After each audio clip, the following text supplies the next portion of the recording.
तो आज का topic is refraction at plane surface. इसमें दो चीज़ें आते हैं, एक होता है refraction in a slab and दूसरा is refraction in a prism. और रिफ्रैक्शन के बारे में क्लास 10 में आप लोग जितना प्लेन सरफेस का रिफ्रैक्शन के बारे में जितना कुछ पढ़े थे उतना ही है, उससे ज़्यादा कुछ नहीं है। That is quite interesting to see. लेकिन वहाँ पर होता क्या था, कुछ फॉर्मूला आपको थोपा दिया गया था कि ये अपरेंट डेप्थ ऐसे होता है ना, कि refractive index equivalent refractive index कैसे निकालते हैं, ऐसे करके कुछ चीज़ें आपके ऊपर रख दिया गया था ज़बरदस्ती, बिना समझे कि कैसे हो रहा है उसका डेरिवेशन। बस क्लास 12 में हुआ क्या है कि उसका डेरिवेशन इंक्लूड हो गया है। तो स्लैब में आप देखेंगे कि क्लास 10 में जो पढ़े थे उससे ज़्यादा हम कुछ भी नहीं पढ़ रहे हैं और सारे का डेरिवेशंस पढ़ रहे हैं। डेरिवेशन को वहाँ पर दे दिया गया था डायरेक्ट फॉर्मूला करके। फिर आता है प्रिज्म। प्रिज्म में हम क्लास 10 में जो पढ़े हैं वही है, उससे ज़्यादा कुछ नहीं है। बस इंटरेस्टिंग पार्ट में आएगा डिस्पर्सन, क्योंकि वो क्लास 12 में आता है, क्लास 10 में उसका ज़्यादा कुछ नहीं है। तो जब भी कोई क्वेश्चन आता है बोर्ड से, आप देखोगे डिस्पर्सन से क्वेश्चन आता है। प्रिज्म में डेविएशन के ऊपर ऑलमोस्ट कोई क्वेश्चन नहीं आता है। चीज़ें ऐसा होता है कि क्लास 10 की सिलेबस क्लास 12 में इंक्लूडेड है और थोड़ा सा उसका हायर वर्जन पढ़ते हैं, और जो एक्स्ट्रा हायर वर्जन पढ़ते हैं उसी पे क्वेश्चन आता है। जैसे हम लोग करंट नेटवर्क का चैप्टर पढ़े, क्लास 10 में भी आपको equivalent resistance, equivalent battery, circuit solutions ये सब था। अभी थोड़ा उसका हायर वर्जन किए। एक्स्ट्रा में क्या पढ़े, Ohm's law in point form, J equal to sigma E, और क्या पढ़िए ड्रिफ्ट वेलोसिटी, रिलैक्सेशन टाइम। अब देखोगे करंट नेटवर्क चैप्टर में से कोई क्वेश्चन अगर आएगा तो बस यही चीज़ों पे आएगा, related to J equal to sigma E, related to drift velocity, relaxation time, metre bridge, ये सब के ऊपर आएगा। बाकी हम लोग क्योंकि बाकी सब बाई चांस में आ सकता है, जब सिलेबस में लिखा है तो तैयार रहना पड़ेगा। समझ में आ रहा है, जो एक्स्ट्रा चीज़ पढ़ाया जा रहा है वो आ रहा है। कहने का मतलब है करंट नेटवर्क चैप्टर को करने के लिए हम लोग मान लो 7-8 क्लास या 9 क्लास लिए हैं पूरा करने के लिए। तो आप देखोगे पूरा का पूरा अगर समराइज करना चाहेंगे बोर्ड के लिए तो इट इज टू लेस। ठीक है, तो होपफुली आपको चीज़ें आसान लगेगा। और चलिए बढ़ते हैं आज की क्लास के बाद बारे में देखते हैं। लेट अस सी रिफ्रैक्शन क्या होता है ये। ठीक है, क्या होता है रिफ्रैक्शन, लेट अस सी। आप जानते हो कि light is an electromagnetic wave, और ये जैसे वेव का फॉर्मूला होता है velocity of the wave is given by frequency and wavelength, इसका भी ऐसे ही होता है। इस नेचर के बारे में हम लोग और भी डिटेल्स में पढ़ेंगे when we will be discussing about wave optics. अभी कुछ इंपॉर्टेंट चीज़ें जो हमारी ज़रूरत के है, जो आपको मालूम है, बट क्योंकि हम पढ़ा रहे हैं तो सारा चीज़ लिख लेंगे। Velocity of light in free space is given by c। कितना होता है 3 × 10⁸ मीटर पर सेकेंड, याद रखना। ठीक है, दूसरा हुआ velocity of light, velocity of light in any other medium, other medium किसी भी दूसरे मीडियम में is less than C.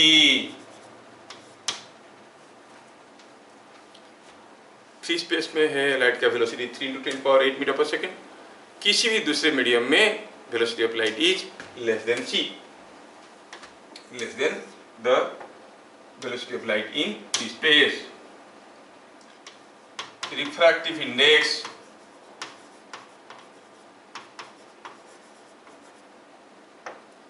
index of a medium is given by mu that is equal to c by v, where v क्या है, v is velocity of light in the medium, velocity of light in medium.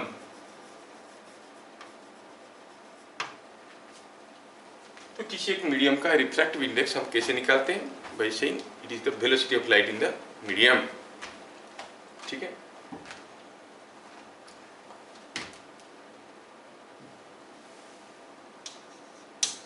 If velocity of light in a medium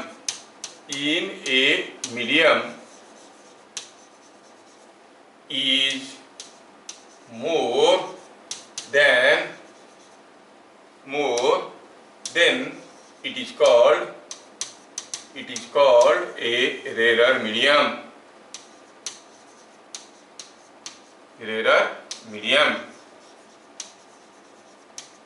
If velocity of, ये सब चीज आपको मालूम है, मैं तुरंत लिख देता हूँ. Velocity of light in a medium is less, then it is called a denser medium.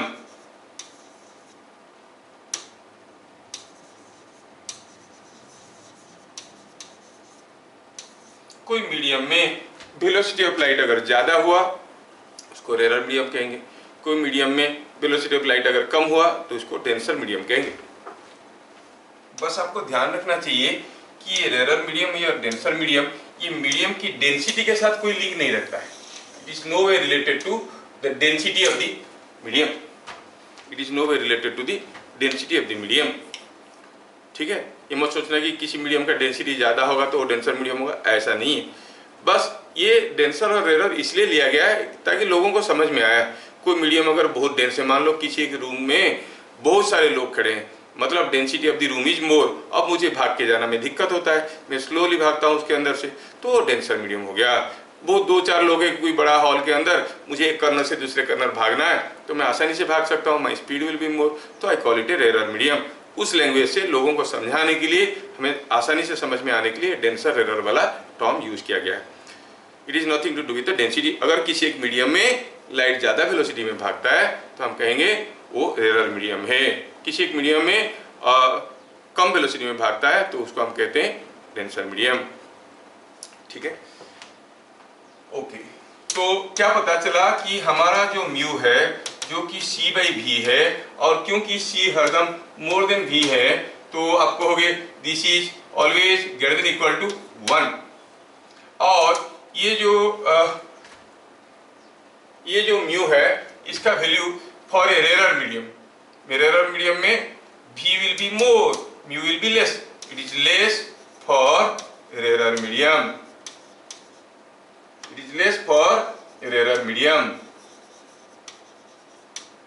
ठीक है. Mu will be less for rarer medium. v कम होता है, v ज्यादा होता है रेरर मीडियम में, and it is more for denser medium.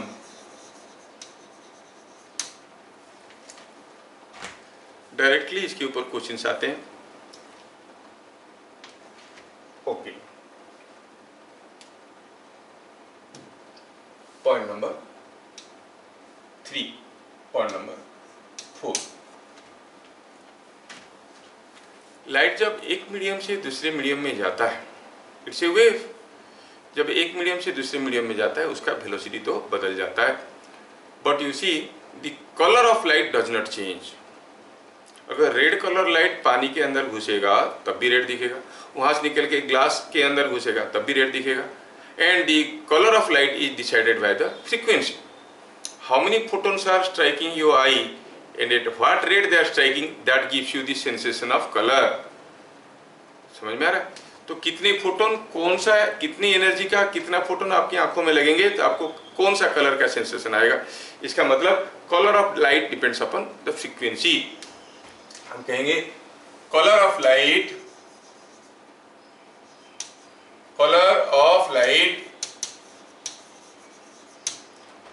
Depends on its frequency.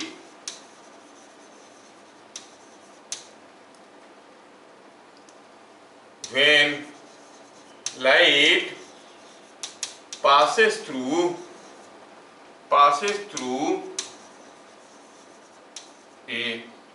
any medium,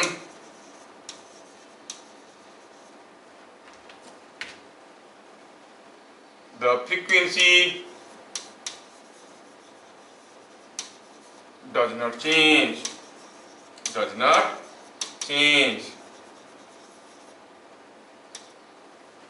Therefore, by changing medium,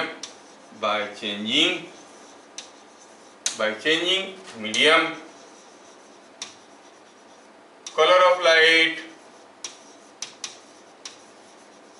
does not change. जब light एक medium से दूसरे मीडियम में जाता है तो आप कहोगे कलर ऑफ लाइट नहीं बदलता है, because frequency does not change.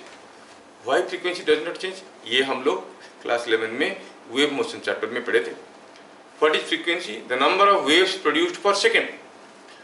कोई अगर सोर्स है, एजेंट है जो कि वेव बना रहा है, और जितना वेव बना लिया, अगर वो एक सेकंड में 25 वेव बना दिया तो वही वेव तो भागेंगे। कहीं भी जाओ तो एक सेकंड में 25 वेव ही उसको क्रॉस करेंगे, है कि नहीं? तो आपको होगा कि frequency of a wave can never be changed. ये तो भगवान भी नहीं बदल सकते। Only there is one effect called Compton effect, जहाँ पर फ्रीक्वेंसी ऑफ वेव बदल जाता है बिकॉज ऑफ कोलिजन। वो भी बहुत ही रेयर केसेस है कॉम्पटन इफेक्ट, और सिलेबस में था, अभी वो निकल चुका है। तो आपको अभी ये मान के चलना है कि किसी भी वेव का फ्रीक्वेंसी को दुनिया का कोई भी बदल नहीं सकता। ठीक है, एक बार वेव बन गया तो बन गया, frequency can not be changed. So frequency of a wave cannot be changed, and that's why the color of light does not change when it is passing through different mediums. ठीक है, therefore changing medium, by changing medium, color of light does not change. क्या ये बात समझ में आया? Yes. हाँ, point number 5. Suppose हम कहेंगे कि there are two different mediums. Suppose here is a medium, one medium with some refractive index. गंदा सा मीडियम है, अच्छा वाला बनाते मीडियम। ये कोई एक मीडियम है, ये, और ये मान लो कि ये कोई दूसरा मीडियम है। Now there are two different mediums, so you say that there are two different mediums. Suppose कोई लाइट रे इसके अंदर से ऐसे आया, चलो मानते हैं कि ऐसे करके ऐसे गया, ऐसे करके दिया है, और दिया है ये मीडियम का रिफ्रैक्टिव इंडेक्स μ1 है, वेलोसिटी v1 है, ये मीडियम का रिफ्रैक्टिव इंडेक्स μ2 है, वेलोसिटी v2 है। वैसे रिफ्रैक्टिव इंडेक्स दिया है तो वेलोसिटी हम निकाल सकते हैं। और क्या है, मान लो कि इस मीडियम का जो वेवलेंथ है लाइट का वो λ1 है, इस मीडियम का λ2 है। लेकिन अगर इस मीडियम का लाइट का फ्रीक्वेंसी f है तो इस मीडियम में लाइट का फ्रीक्वेंसी f है। Frequency of light is remaining same. So when light moves from one medium to other, तो आप कहोगे कि पहला वाला मीडियम में velocity of light is frequency of light into wavelength, let us call it f1, और हम जानते हैं कि f1 and f2 are same. Then v2 will be f2 into λ2, as frequency does not change.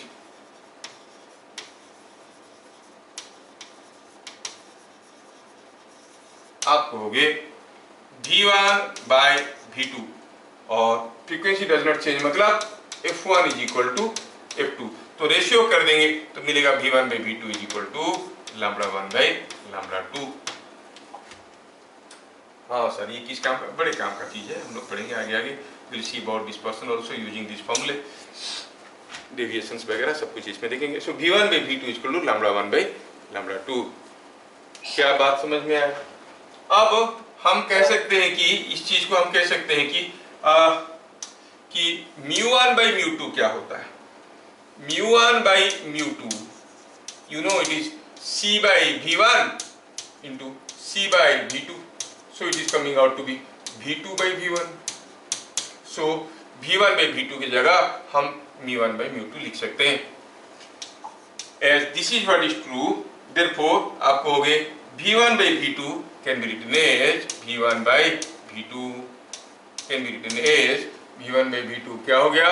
It is mu2 by mu1.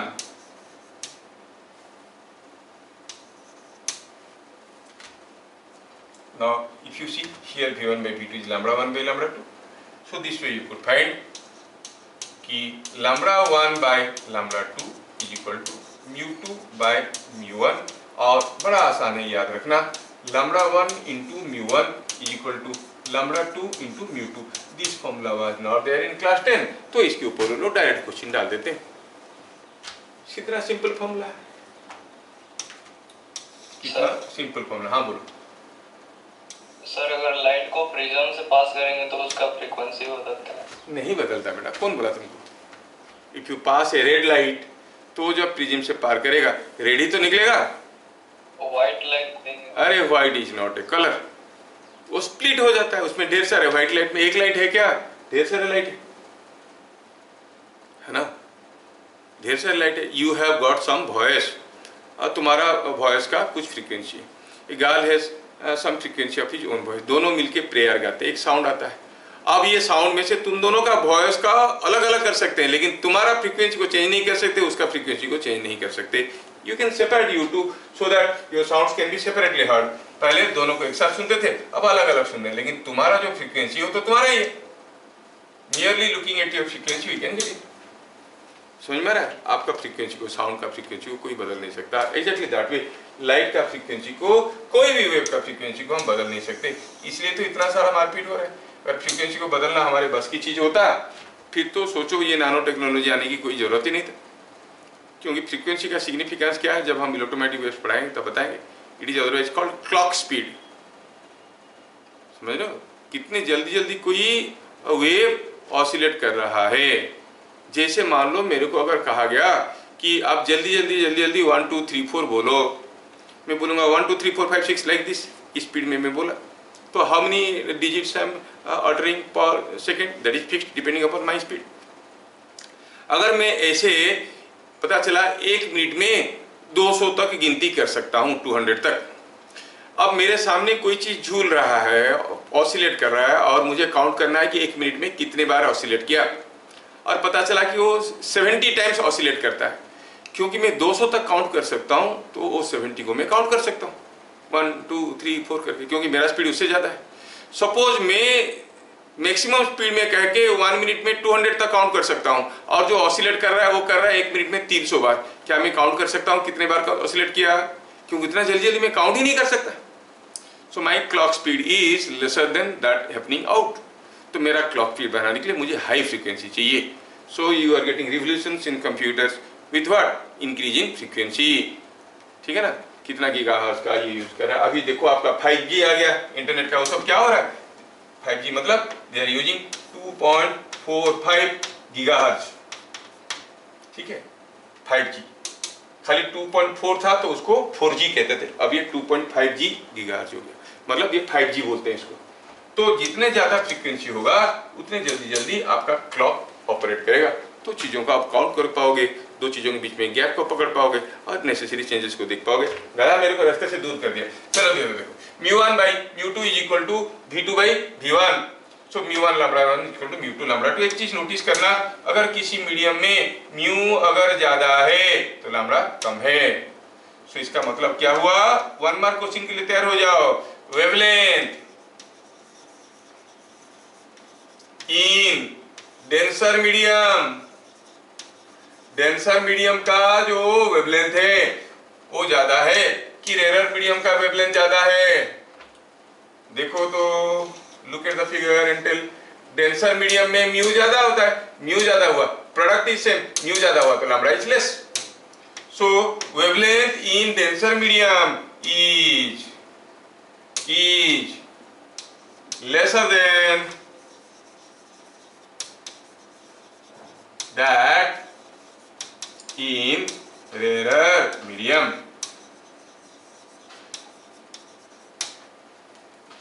Rarer medium में mu कम है तो lambda ज्यादा है, because the product has to be same for the same light passing through different mediums. क्या बातें समझ में आया?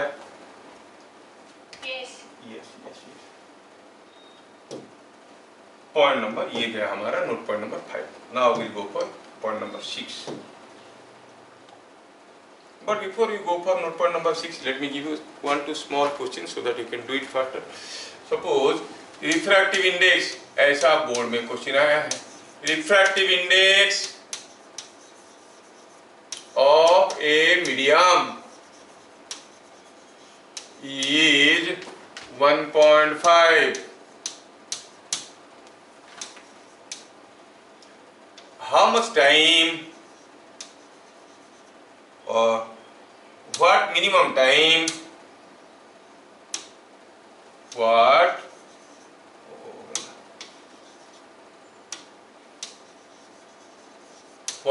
minimum time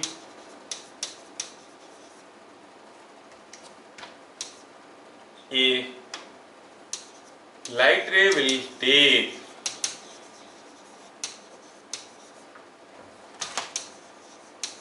to pass through such a medium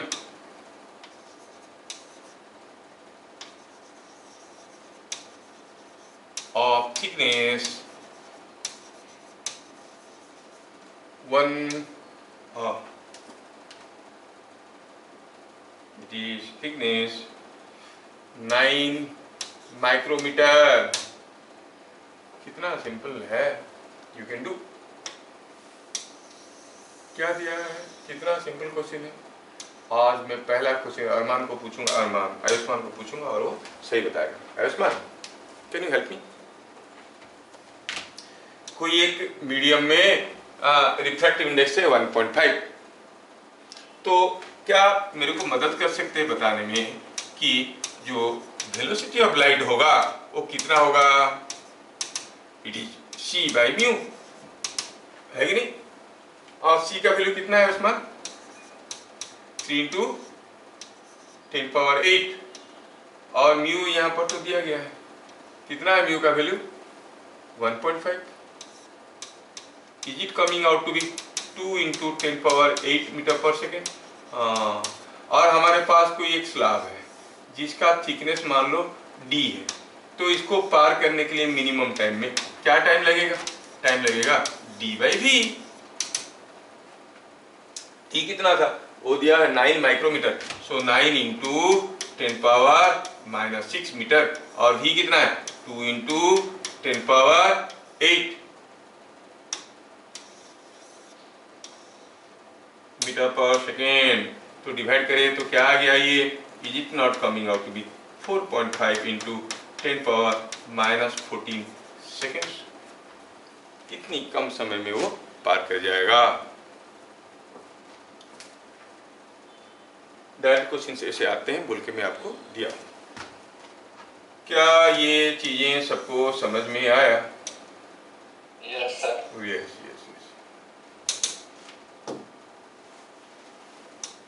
question number 2 जो आपका बोर्ड में आता है वो ऐसा है, a light of wavelength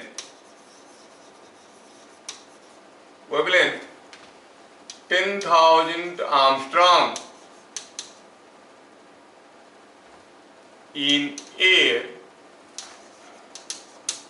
enters to glass, जिसका म्यू आपको दिया गया है, enters to glass जिसका म्यू दिया गया है 1.5। Find velocity, frequency and wavelength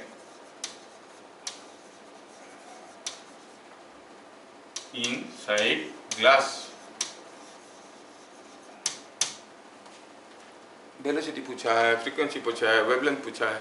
simple question है, सिंपलेस्ट क्वेश्चन है। तो म्यू दिया गया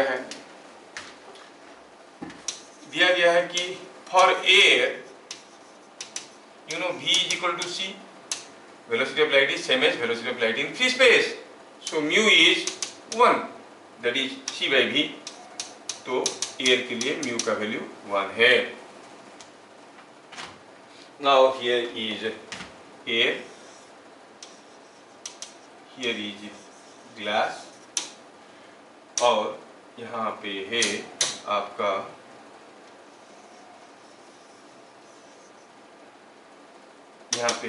ग्लास मीडियम, ये हो गया ग्लास मीडियम। ठीक है, इस मीडियम में कोई लाइट रे घुसता है। Let us find out the light रे गोइंग लाइक दिस। सपोज कोई लाइट रे ऐसे आया, ऐसे गया। इस मीडियम में क्या दिया गया है? वेवलेंथ दिया गया है। कितना है? 10,000। यहाँ पर लैम्ब्डा 1 मालूम है, म्यू 1 हाँ ये भी तो मालूम है क्योंकि ये एयर है, म्यू 1 इज 1। इस मीडियम में म्यू 2 दिया गया है, बाकी सब पूछा गया है ना। ठीक है, सॉल्यूशन बनाते हैं। फॉर एयर भी सी सो म्यू इक्वल टू 1। तो आप क्या कहोगे? अब जो आपको पूछा गया है इसमें फ्रीक्वेंसी इन एयर, फ्रीक्वेंसी क्या हो जाएगा? You know it is v by F. v कितना है? इट इज सेम है 3 इंटू 10 पावर 8, क्योंकि ये फ्री स्पेस है। ये v बाई लैम्ब्डा है, air is v by lambda. Lambda कितना दिया है? 10,000 आर्मस्ट्रॉन्ग, सो इट इज 10,000। और आपको मालूम होगा 1 Armstrong is how much metre? मर गया। 10 to the power minus 1। Yes, तो ये कितना हो गया?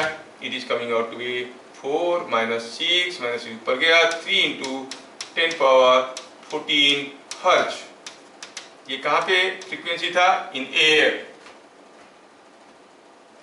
In air you could see the frequency to be something like, in air the frequency is 3 into 10 power 14 hertz. क्या बता सकते हो? The frequency of light entering into glass, inside glass, will be this or more than this or less than this? Less than. क्या होगा? Less. अरे नहीं रे, अभी तो बोले ना फ्रीक्वेंसी नहीं बदलता है, फ्रीक्वेंसी ऑलवेज रिमेन सेम। किसी भी मीडियम में जाओ तो फ्रीक्वेंसी सेम रहेगा। What changes? Velocity and wavelength. क्योंकि अगर रेड लाइट घुसेगा तो इधर भी रेड ही तो दिखेगा, ब्लू लाइट घुसेगा तो इधर ब्लू ही दिखेगा। तो आपको हो गए frequency does not change. So for medium 2, for medium 2, for medium 2 frequency क्या होगा? जो वहां पे था। Frequency does not change as light moves from one medium to other, so it is 3 into 10 power 14 hertz. पता चल गया। अच्छा, फॉर मीडियम 2 म्यू 2 दिया हुआ है, म्यू 2 दिया है 1.5 दिया ना कि नहीं दिया? दिया है, म्यू 2 इज गिवन 1.5। और क्या निकालना है? सब कुछ निकालना है। चलो बताओ v2, v2 कैसे निकालेंगे? You know c by mu 2, c by mu 2 is the velocity। c था 3 into 10 power 8 और mu 2 क्या था? ये 1.5, so it is 2 into 10 power 8 metre पर सेकेंड। वेवलेंथ निकालना है आपको। हो गया अच्छा, वेवलेंथ निकालना है तो आप कह सकते हो v equal F lambda, so it is v2 by f2। ये हुआ पहला मेथड। दूसरा मेथड भी हम लोग देखेंगे। v2 हो गया है 2 into 10 power 8 और f2 इज 3 into 10 power 14, क्योंकि f2 and f1 both are same। you change the medium, frequency does not change। तो इसमें से क्या मिला आपको? मिल गया आपको, थोड़ा इसको लिखते हैं बढ़िया से बगल में। तो this comes out to be, कितना आया देखो तो, इज नॉट इज कमिंग 2/3 हो गया -6, it is coming 2/3 into 10 to the power -6 मीटर। सेकेंड मेथड में, using second method I want to find out lambda 2। I know mu1 lambda 1 is equal to mu2 lambda 2। आपको होगे sir इस method में करने के लिए हमें फ्रीक्वेंसी पता करना पड़ेगा। आपको वेवलेंथ पूछा है तो सीधे सीधे भी निकाल सकते हो। कैसे? आपको हो गया lambda 2 is equal to mu1 lambda 1 by mu2, ऐसे भी कर सकते हो। mu1 क्या था? एयर के लिए था तो 1 था। lambda 1 वो तो दिया गया था, कुछ दिया था 10,000 angstrom, So it is 10,000 into 10 power minus 10 मीटर। μ2 क्या है? μ2 is μ2 1.5। तो 1.5 को 3/2 सोचो, 3/2 को रिवर्ट कर लो, रेसिप्रोकेट कर लो, ये हो गया 2/3। So it is 2/3 whole into 10,000 angstrom, तो कितना हो गया? Into 10 power minus 6 metre.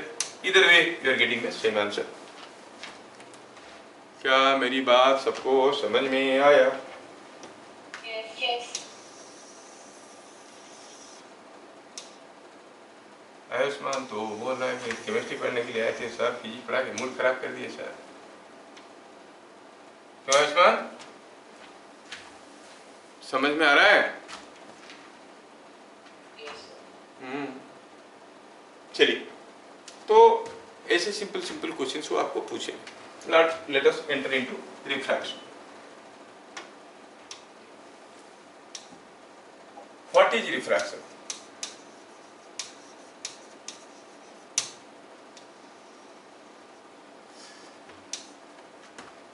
When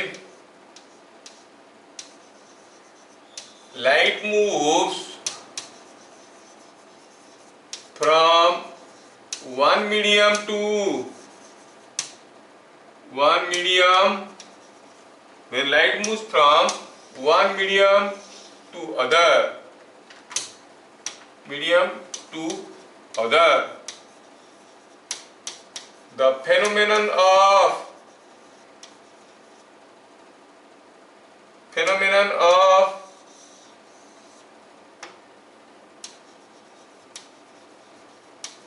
bending of light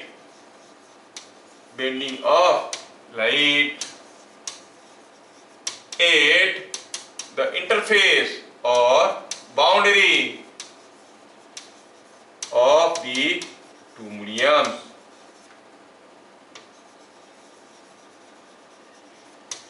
is called refraction. Just don't write bending of light, और सारे रीजन भी है जहां पर बेंडिंग ऑफ लाइट होता है। When light passes close to a sharp object whose sharpness is comparable with wavelength of light, there also light bends, and that is what is called diffraction. तो bending of light is called refraction ऐसे मत बोल देना, क्योंकि bending of light और सारे reason से भी होता है। तो जब लाइट एक मीडियम से दूसरे मीडियम में जा रहा है तो बेंडिंग ऑफ लाइट हुआ कहाँ पे? Eight the interface, eight the boundary of the two medium, that is what is called refraction. जैसे अगर हम कहेंगे कि ये हुआ कोई एक मीडियम और पता चला कोई लाइट रे इसके ऊपर ऐसे आया, तो हो सकता है कि बाउंड्री के पास ये कुछ ऐसा बेंड कर गया, तो आप कहोगे हियर इज रिफ्रैक्शन। लेकिन कोई जरूरी नहीं है कि लाइट जब एक मीडियम से दूसरा मीडियम में जाएगा रिफ्रैक्शन होगा, ऐसा जरूरी नहीं है। जैसे मैं सपोज आपके लिए एक सिमिलर केस रिपीट करता हूं, जिसमें आप कहोगे कि suppose light is incident like this, तो ये रे कुछ ऐसे निकल जाएगा, and will say there is no refraction. Here also it is changing the medium, but there is no refraction. Here refraction is taking place, and here it is no refraction, no bending. Bending नहीं हुआ तो refraction नहीं है, because bending of light is called refraction. तो don't take it granted कि when light moves from one medium to other at the interface it undergoes refraction. No no no no, passing of light from one medium to other is just not refraction, bending of light is refraction। तो light जब गिरेगा किसी medium पे, हो सकता है कि at the interface there will be a bending or may not be bending. If there is a bending, you call it refraction. No bending, no refraction. तो जब लाइट एक मीडियम से दूसरे मीडियम में जाता है, at the boundary it undergoes reflection and refraction. Statement is true और false, आप कहोगे false. It undergoes reflection, statement is correct. Under any condition, when light changes medium at the boundary, it will undergo reflection. But refraction is not a compulsory phenomenon.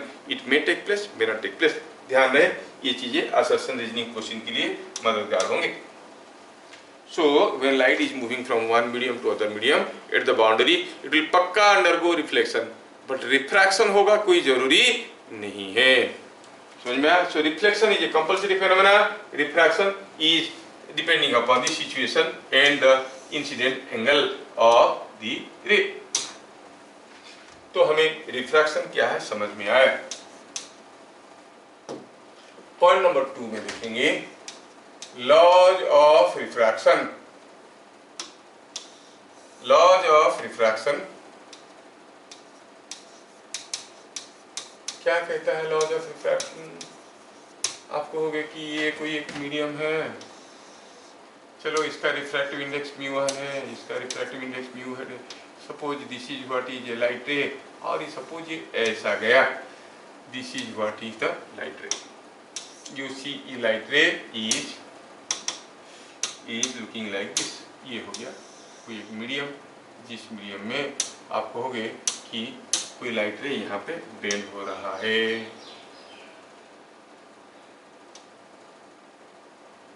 चलो यहाँ पे अगर मैं ऐसा एक परपेंडिकुलर ड्रॉ कर देता हूँ, I may call the angle with the normal is incident angle. Angle with the normal here is called the refracting angle. इसको आप कहोगे इंसिडेंट रे, इसको कहोगे normal at the point of incidence, और इसको कहोगे रिफ्रैक्टिंग रे और रिफ्रैक्टेड रे। ठीक है, तो keeping all these things in mind, law 2 part में लिखा जाता है। पहला पार्ट हुआ the incident ray, the refracted ray, are क्या है? Refracted ray, and the normal at point of incidence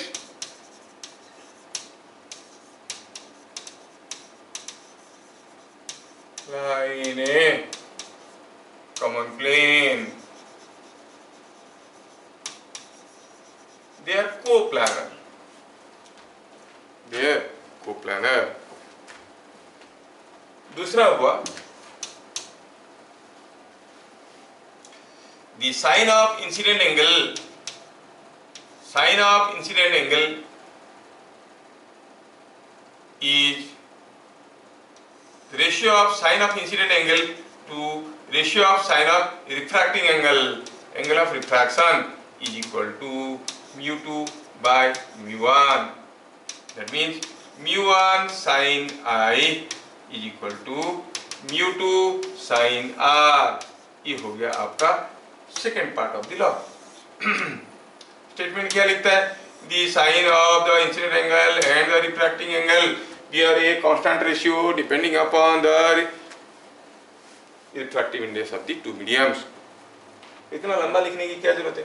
second part of the law is sine I by sine R is equal to mu two by mu one. ये हो गया law का second part. 2 part है, एक हुआ incident ray, refracted ray, and the normal at the point of incidence lie in a common plane. दूसरा हुआ कि ये जो आपका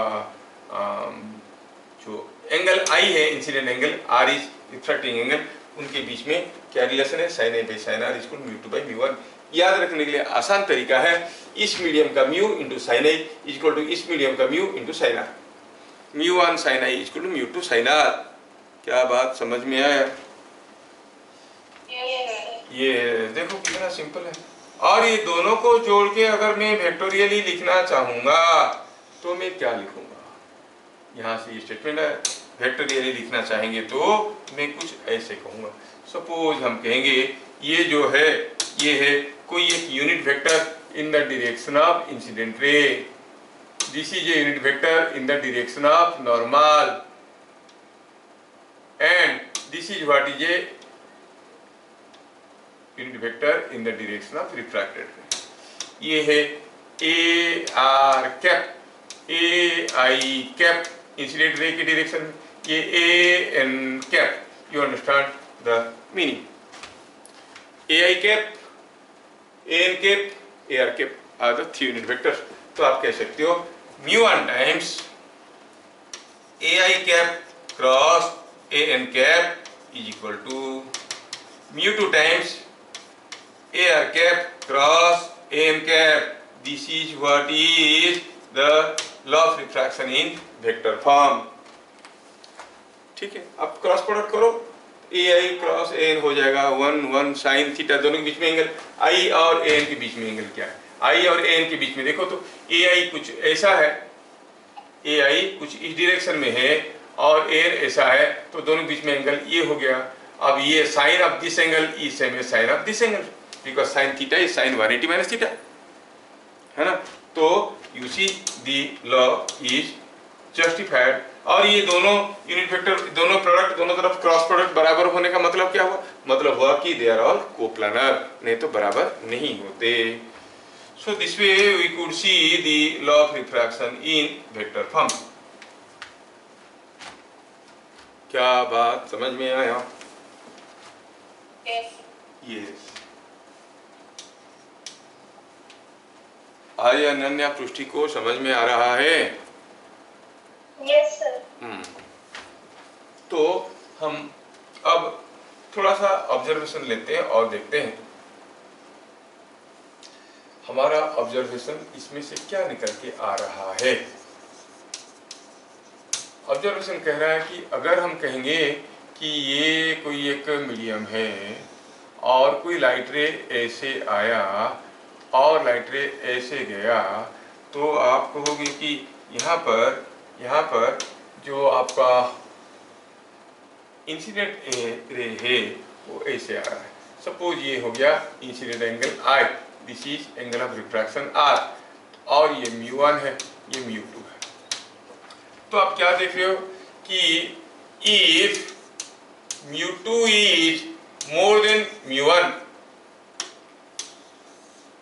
हमें तो मालूम है कि μ1 sin I is equal to μ2 sin R by law of refraction. अगर μ2 μ1 से बड़ा हो गया then sin R will be less than sin I, sin R is equal to is less than sin I, sin R less than sin I हो गया, मतलब R is less than I। So what you observe, अगर μ2 बड़ा है तो रे normal के साथ छोटा एंगल कर रहा है। That means when light moves from rare to a denser medium,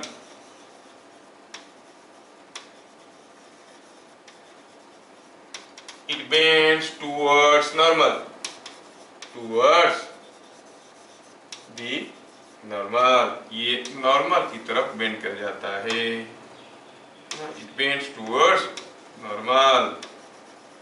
कब? जब वो रेयर मीडियम से डेंसर मीडियम की तरफ जाता है, it bends towards the normal। ठीक है, ये बेंड कर जाता है towards the normal। देखो अगर μ2 इज मोर देन μ1 तो लाइट इधर को आ गया। अगर ये जो मीडियम है वो मीडियम, मान लो हम कहेंगे the light moves from a denser medium to a rare medium, अब डेंसर मीडियम से रेयर मीडियम जाएगा तो क्या होगा, सोचो। ऑब्वियसली डेंसर मीडियम से रेयर मीडियम में जाएगा तो it will bend away from the normal.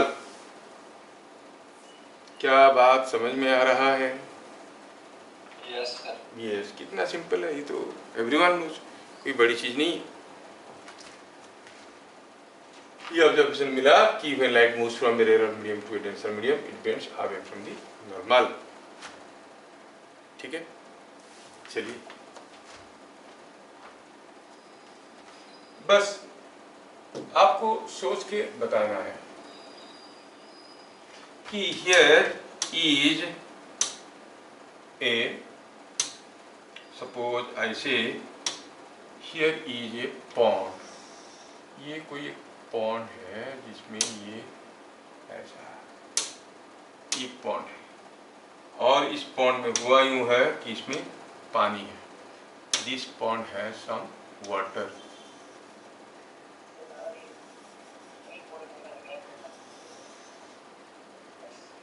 ठीक है, ये पॉन्ड है, इसमें पानी है। अरे कहाँ गया?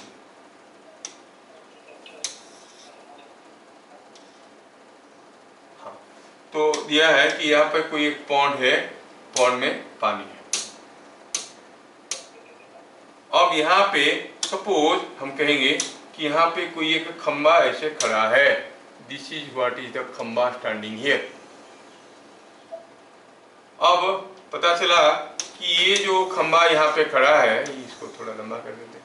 अब क्या हुआ, इससे कुछ ऊपर यहाँ पे दिया गया है कि here is a sun at certain elevation, यहाँ से कुछ एलिवेशन पे सन है ऐसा, और इसके ऊपर जो लाइट आता हुआ, लाइट आ नहीं पा रहा है, खंबा है इसलिए ये कुछ शेडो बना रहा है। सन को थोड़ा और ऊपर कर देते हैं क्योंकि बहुत बड़ा शेडो बन रहा है, जगह नहीं है हमारे पास। ये हो गया सन। अब सन यहाँ पर है तो आप देखोगे कि ये जो लाइट आ रहा था वो ऑब्स्ट्रक्ट हो गया। बताना आपको ये है कि ये जो लाइट का खंबा का जो शेडो आएगा बिकॉज ऑफ सन, ये शेडो का लेंथ विल बी L और मोर देन L और लेस देन L। क्या बात समझ में आया? अगर ये खंबा पानी पे नहीं होता, पानी पे नहीं होता तो आप कहोगे वाटर है, ये पानी पे नहीं होता तो इसका शेडो इतना लंबा होता। सिंपल सा चीज है, कोई दूसरी बात नहीं है, लेकिन ये पानी में तो पा गया है। अब पूछा गया बताओ the length of the shadow of this pole will be L और मोर देन L और less than L। So less than L. सोचे सोचे, कुछ लोग तो जल्दी जल्दी सोच रहे हैं, वेरी गुड। सोचो, दिमाग लगाओ बस, और क्या सोचना है, थोड़ा दिमाग लगाओ। लेस देन L होगा।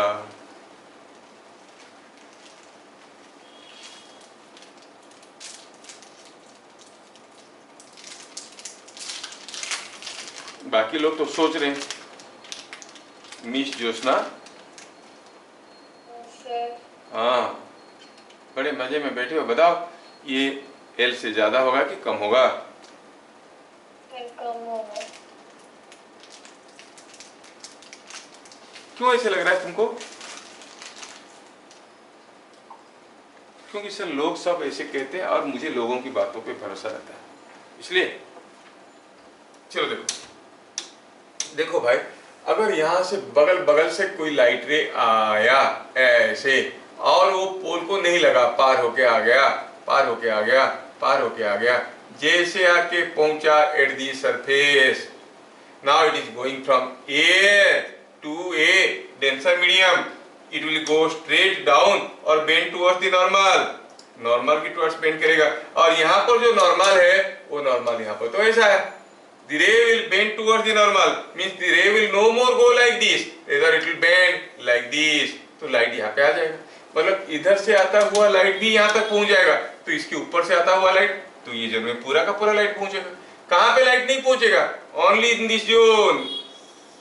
तो आप कहोगे this shadow will be limited to this zone only, मतलब इस खंबे का shadow in water will be smaller than that in air. पूरी हवा में होता तो लेंथ ज्यादा होता, शेडो का लेंथ ज्यादा होता, अब शेडो का लेंथ कम होगा। क्या सबको समझ में आया? Yes sir. ठीक है, ठीक है। तो थोड़ा आपको इंटरप्रेट कर लेना चाहिए, चीजों को समझ लेना चाहिए। Okay, now let us see refraction in a slab।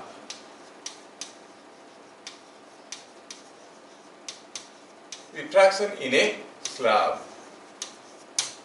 आगे चल के हम लोग स्लैब, प्रिज्म, बहुत सारी चीजें पढ़ने वाले हैं, but let us understand how you distinguish two transparent media, a slab और प्रिज्म। कोई आपको पूछेगा नहीं डेफिनेशन? अगर हम कहेंगे ये कोई एक मीडियम है, ट्रांसपेरेंट मीडियम है, और इसमें कोई लाइट रे ऐसे गिरा तो it goes like this and then comes out like this, तो आप इस सरफेस को कहते हो इंसिडेंट सरफेस, और इस सरफेस को कहते हो इमर्जेंट सरफेस। तो क्या देखें, कोई एक ट्रांसपेरेंट मीडिया को हम स्लैब कब कहेंगे? जब incident surface and emergent surface are parallel. If the incident surface and emergent surface are parallel, you call the media as the slab. नहीं सर तो दिख रहा है स्लैब. अरे दिखे से मतलब नहीं है, दिखने से मतलब नहीं है. अगर हम कहेंगे कोई एक मीडियम ऐसा रखा हुआ है और पता चला कि यहां से कोई लाइट रे ऐसे आया और बेंड करने के बाद ऐसे आया और फिर पता चला ऐसे निकल गया. That means this medium is not behaving as a slab, though it is looking like a slab. ये स्लैब जैसे दिख रहा है, फिर भी ये स्लैब जैसे बिहेव नहीं करेगा, बिकॉज इंसिडेंट सरफेस हो गया ये इंसिडेंट सरफेस IS और ये हो गया emergent surface ES. They are not parallel. अगर इंसिडेंट सरफेस इमर्जेंट सरफेस को पैरेलल हुआ तो हम कहेंगे the transparent media will be called a slab. क्या बात समझ में आया? और अगर पैरेलल नहीं हुआ तो उसको क्या कहेंगे? उसको कहेंगे प्रिज्म. और उनमें से एक सरफेस अगर कर्व्ड रहेगा तो क्या कहेंगे? उसको कहेंगे लेंस. दोनों सरफेस का रेडियस ऑफ कर्वेचर अगर अलग अलग रहेगा तो उसको कहेंगे लेंस. तो this is the fundamental definition with which you will discriminate A slab, A prism and a lens. ठीक है, सबको डिस्क्रिमिनेट करेंगे और उसके हिसाब से रूल्स बनाएंगे. तो स्लैब किसको कहते हैं? If the incident surface is parallel to the emergent surface. जैसे हम कहेंगे कि सपोज आपके पास ऐसा कोई मीडियम है, बड़ा रेंडम साइज का है, ठीक है, बड़ा रेंडम साइज का है, ऐसा करके दिया है. क्या ये स्लैब है? आप कहोगे नहीं, बता नहीं सकते क्या है. अगर हम कहेंगे इधर से गिरता हुआ लाइट बेंड करके आया, इधर से निकला, तो हम कहेंगे ये स्लैब है, क्योंकि incident surface and emergent surface are parallel to each other. अगर इधर से घुसता हुआ लाइट किसी दूसरे सरफेस से निकल गया तो ये स्लैब नहीं है. स्लैब के रूल्स इसके लिए एप्लीकेबल नहीं है. क्या मेरी बात समझ में आ रहा है? Yes. हाँ, पकड़ो, यही चीज को लेके आगे आगे खेला हो जाएगा. ठीक है, तो हम कहेंगे ये क्या है? It is a slab. This is A slab. Sir दिख तो नहीं रहा है, दिखने से कुछ नहीं होता है, दिखने से कुछ नहीं होता है. तो स्लैब किसको कहते हैं? Incident surface and emergent surface are parallel to each other. बढ़िया. तो अब हम स्लैब की रिफ्रैक्शन के बारे में बात करें. चलो किसी एक स्लैब में हम रिफ्रैक्शन करवाते हैं और देखते हैं क्या हो रहा है. Suppose I consider a slab here. ये कोई एक स्लैब है और पता चला कि कोई लाइट रे यहां से ऐसे आया. चलो हम कहते हैं कि लाइट रे कुछ ऐसे आया,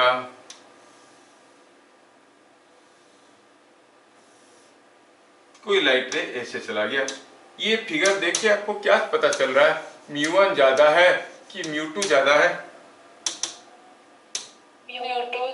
μ2 ज्यादा है, because the ray is bending towards the normal at the interface between the two medium. μ2 ज्यादा है, फिगर देख के पता चल रहा है. फॉर द फर्स्ट सरफेस आप कहोगे this was the incident angle and this was the refracting angle theta. Say it is R. For the second surface, if it is a slab, then these two surfaces are parallel, so these normals must be parallel. अगर दो surface parallel है तो उनके normals भी तो parallel ही होंगे. तो आप कहोगे ये दोनों नॉर्मल भी पैरेलल है, मतलब ये एंगल R है तो ये एंगल भी तो R है.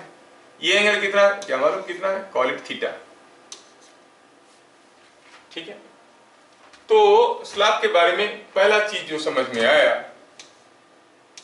वो ऐसा हुआ कि आप कहोगे μ1 sin I is equal to μ2 sin R at the first surface. कहा? At the first surface. At first surface, at incident surface,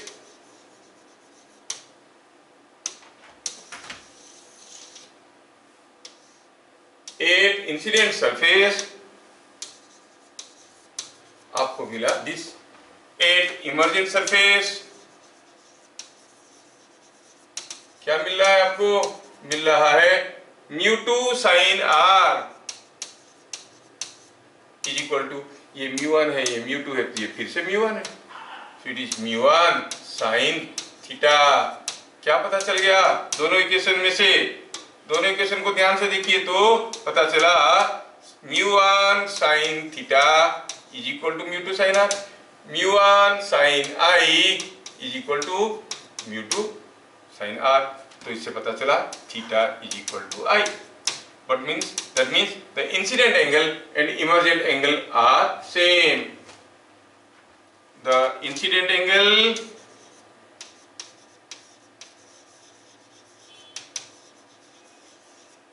and the emergent angle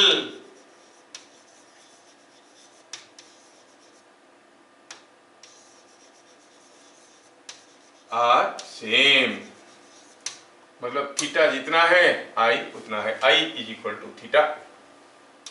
उससे पता ये भी चला कि incident ray is parallel to emergent रे। क्या ये बात हजम हो रहा है? ये रे और ये रे आपस में पैरेलल है। अगर दोनों रे पैरेलल है then what is the deviation? Overall deviation, overall deviation is 0, मतलब ये पहले इधर जा रहा था, अब भी इधर ही जा रहा है। क्योंकि आगे चल के आप देखोगे सारा का सारा जो खेल होगा वो सिर्फ डेविएशन पे होगा, कोई दूसरा चीज की जरूरत ही नहीं पड़ेगा। Only deviation will come into picture everywhere. Mirror के केस में हम लोग डेविएशन को पढ़ चुके हैं। Using deviation we have to find out the power, बाद में देखेंगे हम लोग पावर का क्या फॉर्मूला होता है, ठीक है। तो ये इसमें डेविएशन क्या हो गया? 0, कोई डेविएशन नहीं हुआ। रे जैसे आ रहा था उसी डायरेक्शन में जा रहा है, इसमें कोई डेविएशन नहीं हुआ। Incident ray and emergent ray are parallel to each other. आप ज्यादा से ज्यादा इस एंगल को इमर्जेंट एंगल भी कह सकते हो, ई कह सकते हो, emergent angle. I is equal to E, I हो गया इंसिडेंट एंगल, ई हो गया इमर्जेंट एंगल, किस एंगल में वो बाहर निकल रहा है। So in case of a slab I and E are same. Point number 2, overall deviation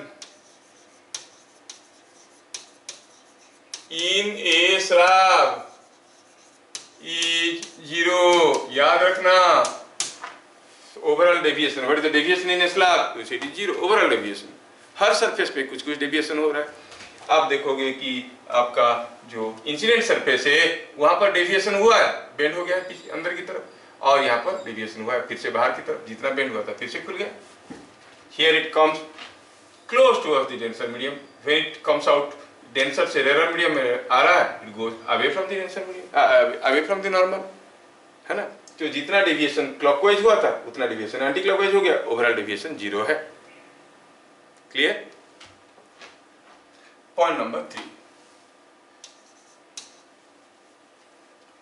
अब यहां पर हम देखेंगे what is lateral shift.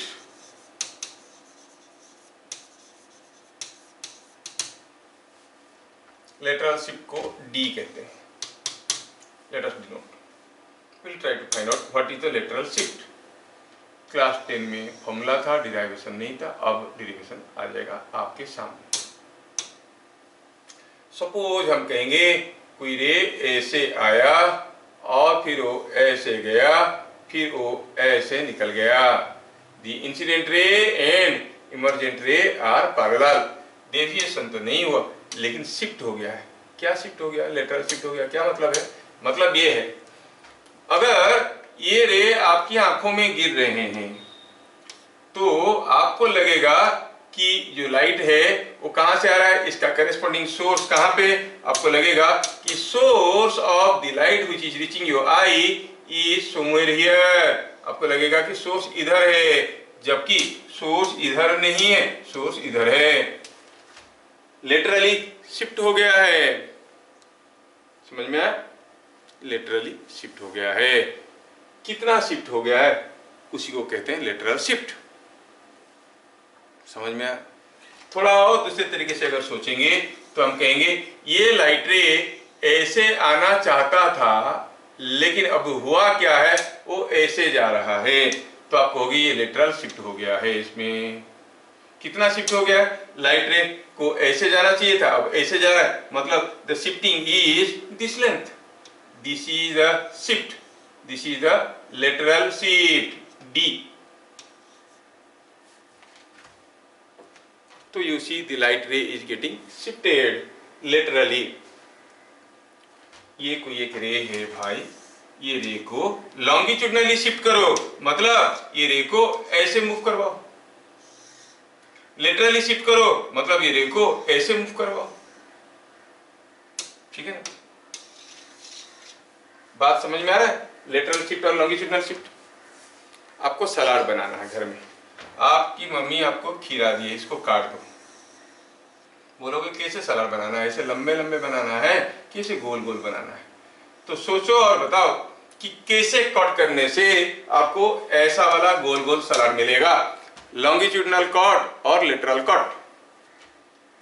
Lateral cut. अरे नहीं रे, लेटरल मींस, हाँ लेटरल कट करने से, right you are very correct, sorry, lateral cut करने से ऐसे अगर कट करेंगे तो हमें ऐसे गोल गोल मिलेगा, लॉन्गिट्यूडनल कट करेंगे तो ऐसे स्टिक्स मिलेंगे, फिंगर्स मिलेंगे, है कि नहीं?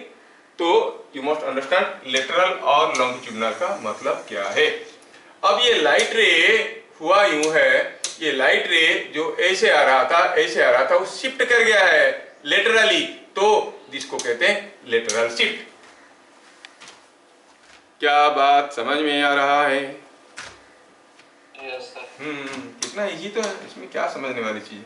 चलो ठीक है, अब इसमें मैं थोड़ा इसका डिराइवेशन करना चाहता हूं कि कितना शिफ्ट कर गया।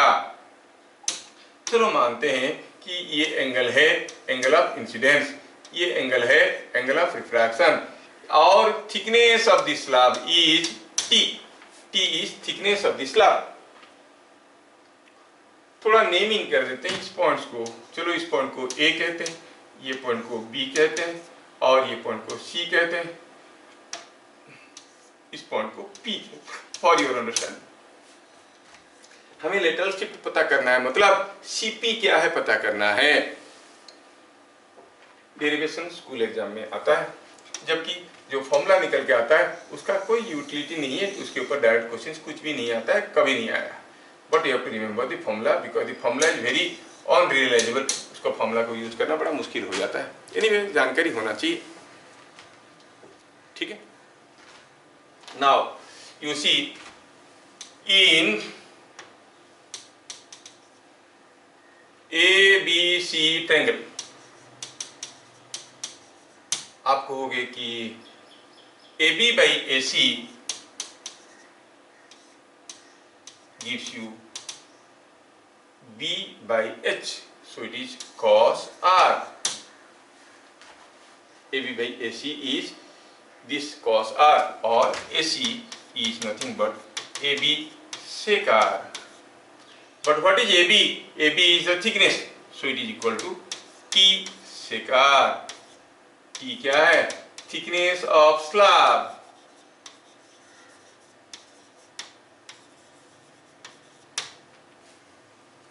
अच्छा, AC मिल गया, मुझे क्या चाहिए? ये चाहिए CP। क्या कोई मुझे बता पाएगा ये एंगल कितना है? What is this angle? ये एंगल को मैं अल्फा कहता हूं। क्या कोई फिगर देख के मुझे बता सकता है what is this angle alpha?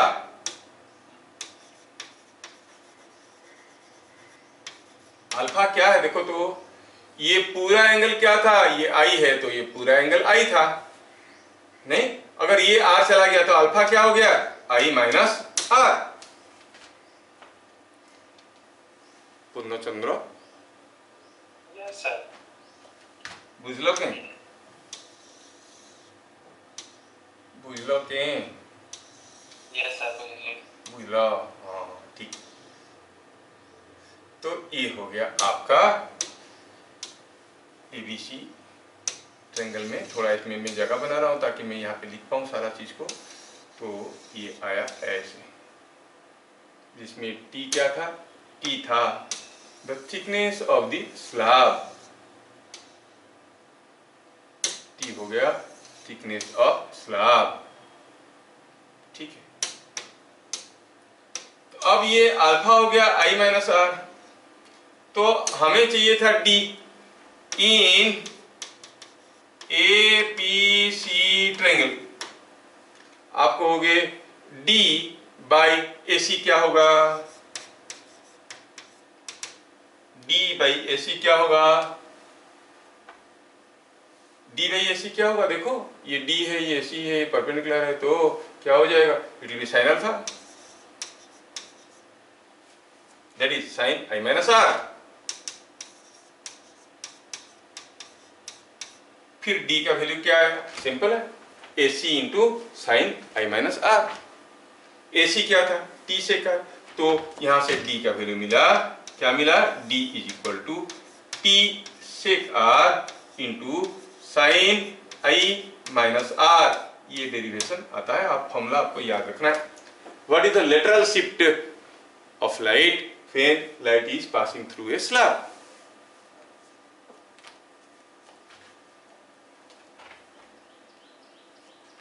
क्या बातें समझ में आ रहा है? Yes.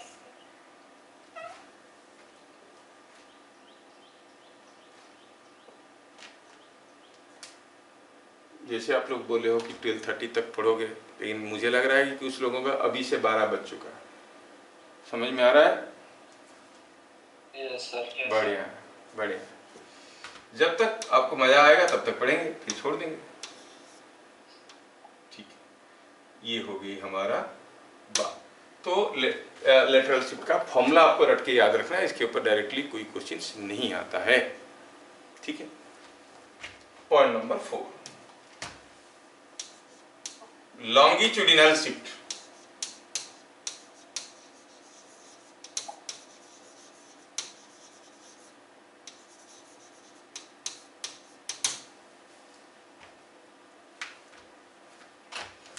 कंडीशन है फॉर नॉर्मल व्यूइंग,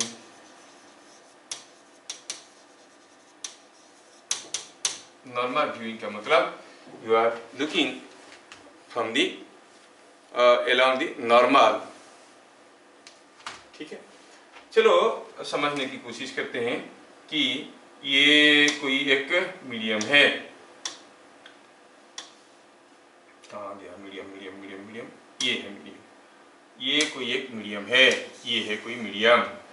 अब हुआ क्या है इसमें, हुआ क्या है इसमें कि यहाँ पे कोई एक ऑब्जेक्ट रखा गया है, आप इसको देखना चाहते हो, कहां से देखना चाहते हो, you want to see it from a point along the normal, यहां से देखना चाहते हो। ध्यान रहे, longitudinal shift restricted to normal viewing, कहीं से भी देख सकते हैं, बट लॉन्गिट्यूडिनल शिफ्ट के लिए हम इसको देख रहे हैं, मतलब ये देखेंगे कि ये यहाँ पर नहीं किसी दूसरी जगह होता हुआ नजर आएगा। सपोज हम कहेंगे ये है पॉइंट ओ, ऑब्जेक्ट ओ। अब ये आपको दिखेगा, हम जानते हैं कि the position of the object or dimension of the object etc. can be understood or realized by viewing it through two eyes। एक आंख से हम चीज़ों को देख सकते हैं, लेकिन उनका डिस्टेंस, उनका पोजीशन, उनका डायमेंशन, ये सब पता करना मुश्किल है। पहले भी बता चुका हूँ, आपको याद होगा। अगर यहाँ पे कोई एक ऑब्जेक्ट है, ये मेरे से कितना दूर पे है, मैं कह लूँगा ये मेरे से करीब करीब 40-50 सेंटीमीटर दूरी पे है। कैसे पता चला 50 सेंटीमीटर दूरी पे? क्योंकि यहाँ से एक रे आके मेरा इस आंख में गिर रहा है, ये आंख बोल रहा है, ब्रेन को मैसेज दे रहा है कि ये जो ऑब्जेक्ट है इधर है, दूसरा आंख बोल रहा है इधर है, और ब्रेन दोनों का बात सुनता है, देखता है कि दोनों डायरेक्शन जहाँ पर इंटरसेक्ट कर रहे हैं वहाँ पर है ऑब्जेक्ट, है कि नहीं? That was the advantage of having two eyes. तो ये कहाँ पे है जानने के लिए इससे कम से कम 2 रे चाहिए। चलिए हम बात कर रहे हैं एक दूसरा रे जो यहाँ से निकल के आ रहा है। Suppose I talk about another रे जो यहाँ से निकल के आ रहा है, ऐसा करके आया। जब यहाँ पर आएगा, it is going from this medium to this medium. Suppose दोनों मीडियम का म्यू अलग अलग है, ये हम इधर से देख रहे हैं तो इसको कहते हैं ऑब्जर्वर मीडियम, और ये मीडियम ऑब्जेक्ट यहाँ पर है, चलो इसको कहते हैं ऑब्जेक्ट मीडियम, ऑब्जर्वर मीडियम ना ऑब्जेक्ट मीडियम। क्या बात समझ में आ रहा है? अब ये रे जब यहां से निकलेगा, हो सकता है कि ये मीडियम डेंसर होगा, रेरर होगा। चलो मानते हैं कि ये रेरर मीडियम है, तो ऑब्वियसली रे यहां से ऐसे बेंड कर जाएगा, द रे विल बेंड लाइक दिस। अब हमारी आंखों में दो रे पहुंचने वाले हैं, one ray reaches one eye here, other ray reaches other eye here. Sir इतना चौड़ा मुंह किसका होता है? नहीं होता है, समझाने के लिए बोल रहे हैं। एक आंख इधर होगा, एक आंख इधर होगा, तो बड़ा डरावना दिखेगा ही नहीं दिखेगा। ये है फेस, है ना? Arman, would you like to have a person like this, जिसका एक आंख यहाँ है, एक आंख यहाँ है, बड़े दूर दूर है? You will not like. आप चाहते हो कि दोनों आंख आस पास हो, है कि नहीं? दोनों आंख आस पास हो, नाक सीधे हो, है ना? तो ऐसा वाला लोगों को सब कोई पसंद करते हैं। तो इसमें हुआ क्या है कि दोनों आंख पास पास होंगे, मतलब ये जो एंगल है, this angle I am talking must be very small. ये दोनों रे आपकी दोनों आंखों में पहुंचने के लिए, ये अगर एकदम बगल से गुजरेगा, हो सकता है यहां से निकलेगा, ऐसे जाएगा, आपकी आंखों में गिरेगा। The two rays will reach your two eyes if this angle is very small। कहने का मतलब है for normal viewing, अगर आप यहां से कहीं से देख रहे हो, then for that this angle theta must be very small। क्या ये बात आपको समझ में आया? अरे हाँ या ना?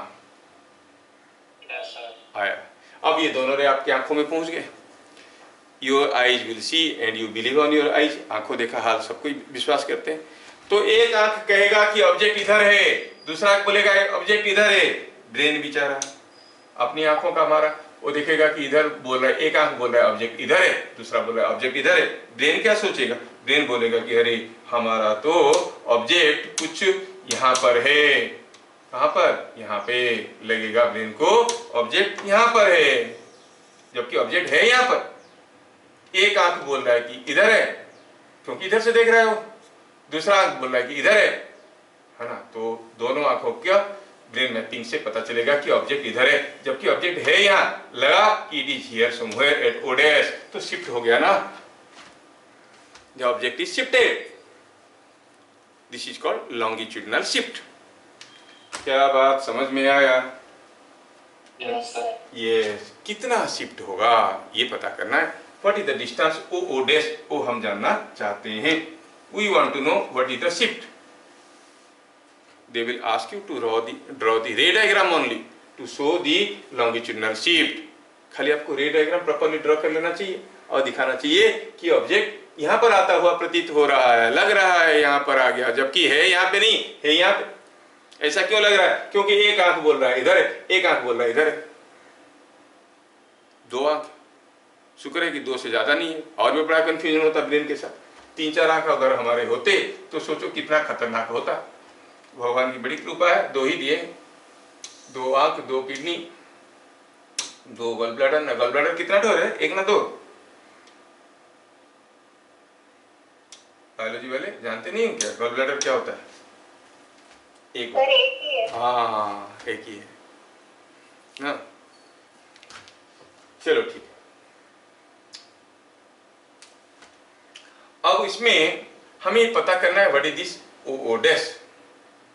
तो एग्जाम में डिराइवेशन आएगा तो कैसे लिखेंगे, थोड़ा देखते हैं और समझते हैं, फिर करेंगे।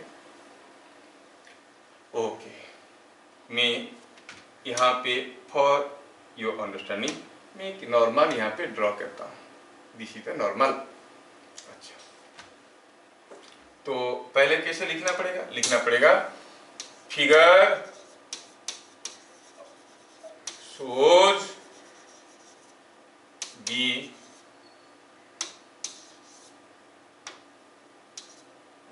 apparent position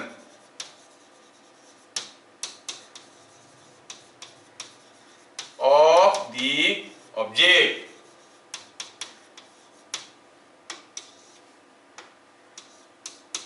O at O dash।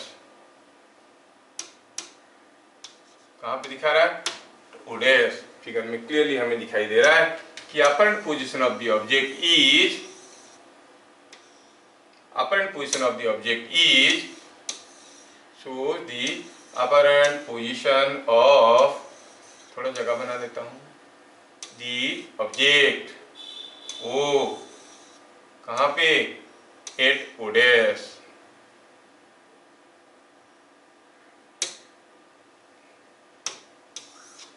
इतना मेहनत करके एक लाइन बना, ठीक। हमें पता करना है here the longitudinal shift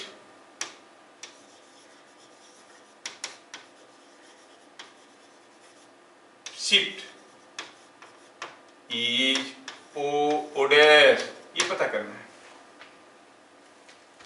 क्या बात समझ में आया?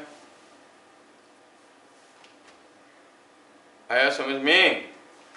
Yes, sir. चलिए अब निकालने की कोशिश करते हैं, धीरे धीरे, हल्के हल्के। कॉपी,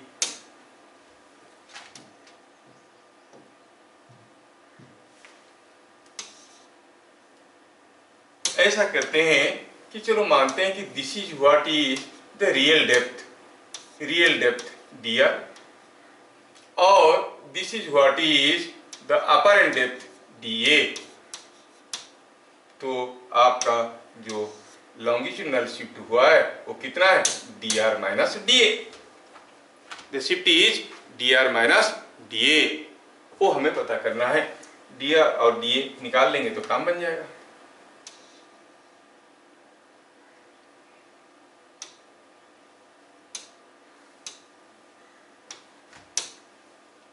ठीक है। अब ये जो एंगल हमारा यहां पर दिखाया गया था थीटा, वो एंगल क्या है, छोटा एंगल है। क्यों छोटा एंगल है भाई? Why this angle theta is small? Because you are normally viewing, यहां से देख रहे हो और दोनों आंख आपके पास पास है, बस बीच में तो नाक है और क्या है, दो आंख एकदम नजदीक है। दोनों आंख नजदीक है तो यहां से नजदीक से निकलता हुआ रे ही दूसरे आंख में पहुंचेगा, थोड़ा टेढ़ा होकर निकलेगा तो उधर भाग जाएगा, कहां पहुंचेगा है? हाँ, ये बात है। तो क्या लिखेंगे, फॉर नॉर्मल व्यूइंग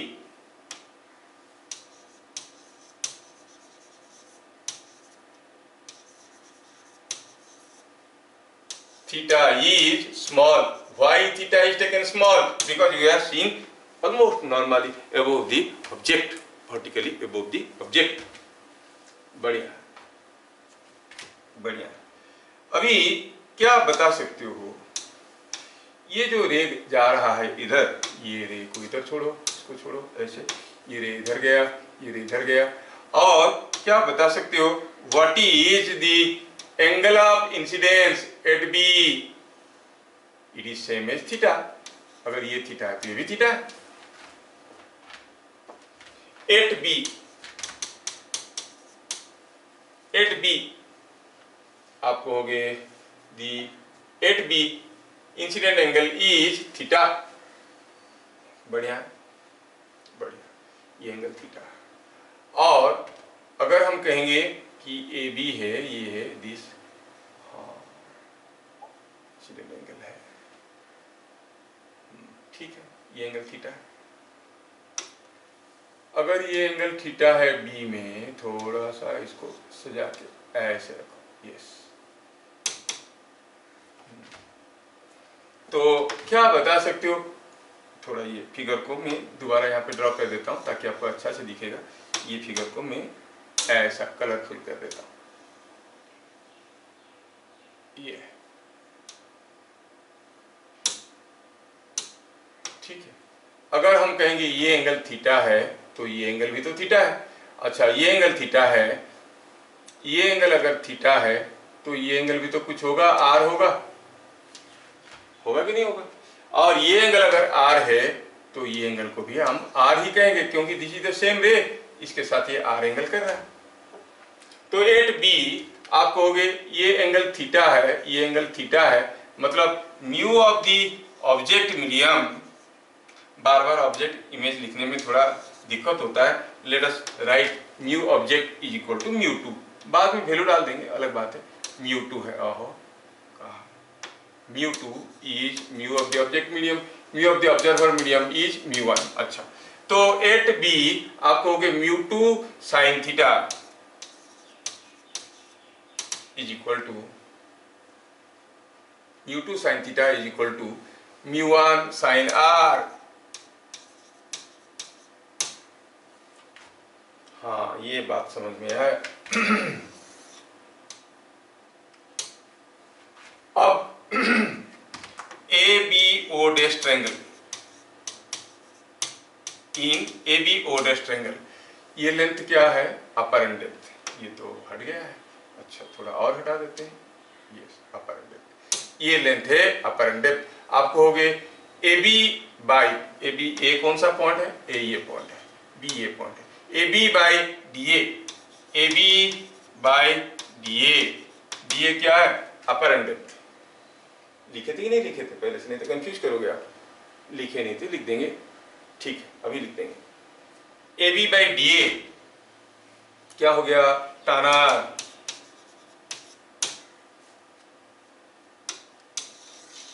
एंड अगर हम बात करते हैं दूसरी ट्रायंगल का, कौन सा ट्रायंगल?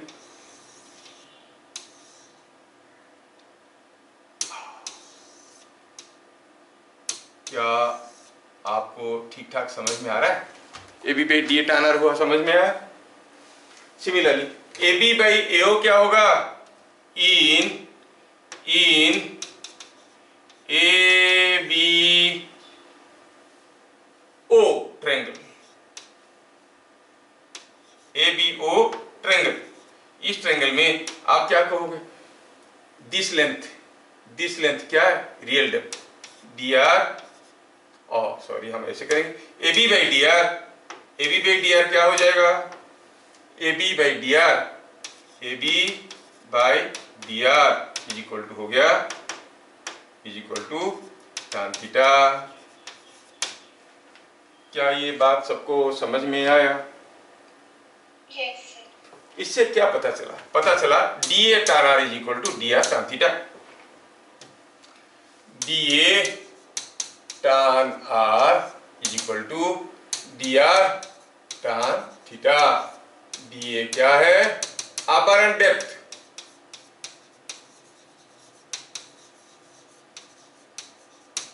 डी आर क्या है? Real depth.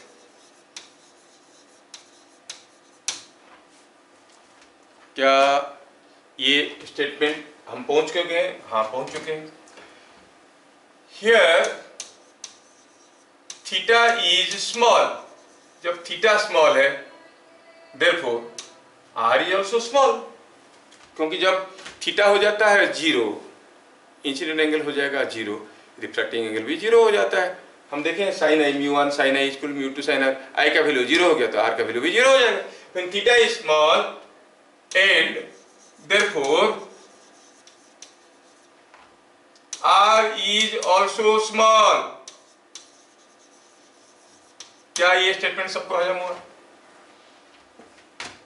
अरे कोई चीज अगर ऐसा गिरेगा तो ऐसे निकल जाएगा। इंसिडेंट एंगल क्या है? 0। रिफ्रैक्टिंग एंगल क्या है? 0।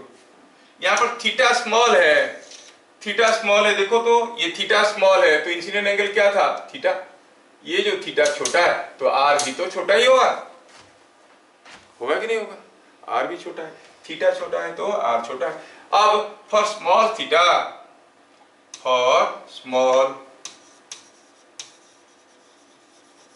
थीटा एंड आर, आप जानते हो tan theta can be written as sin theta, tan r can be written as sin r। क्यों? tan थीटा होता है sin theta by cos theta. थीटा स्मॉल है तो cos थीटा हो गया 1, it is same as sin theta. tan r होता है sin r by cos r, r छोटा है तो cos r हो गया 1, sin r हो गया, tan r हो गया sin r। For small values of theta आप ऐसे लिख सकते हो। हाँ, ये क्या यहाँ तक आप लोग लिख लिए? Yes, sir. हाँ, तो अप्लाइंग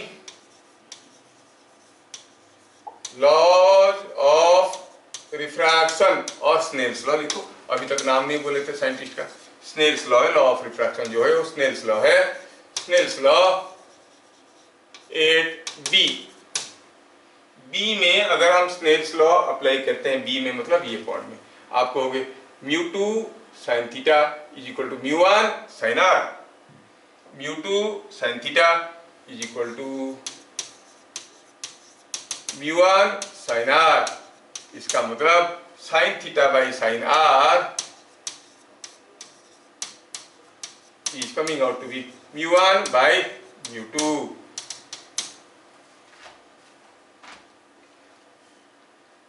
ठीक है, क्या ये बात समझ में आया?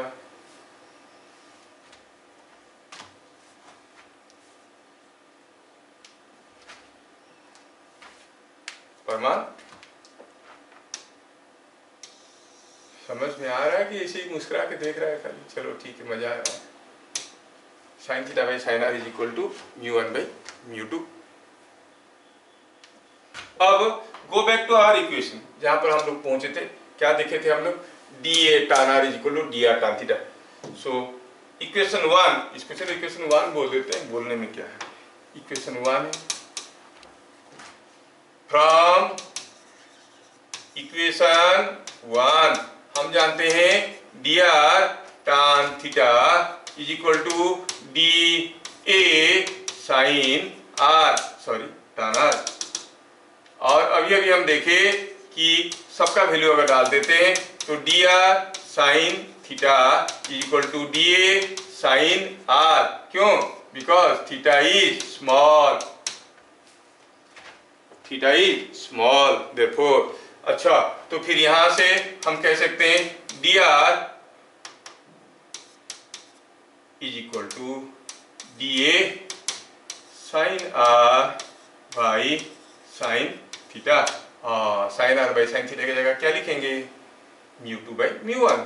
सो it is D A into mu two by mu one. The apparent depth and the real depth are related by the relation dr is equal to dA into mu 2 by mu 1.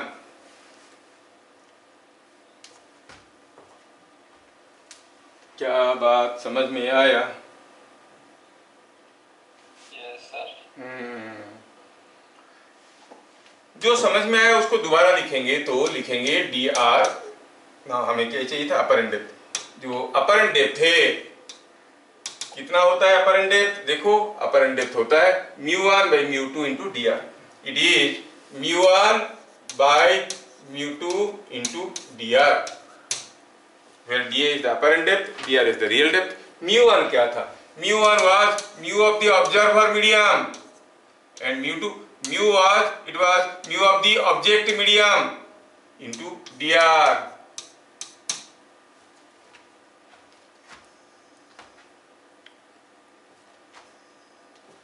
लगे हाथ। आप एक चीज याद रखो, refractive index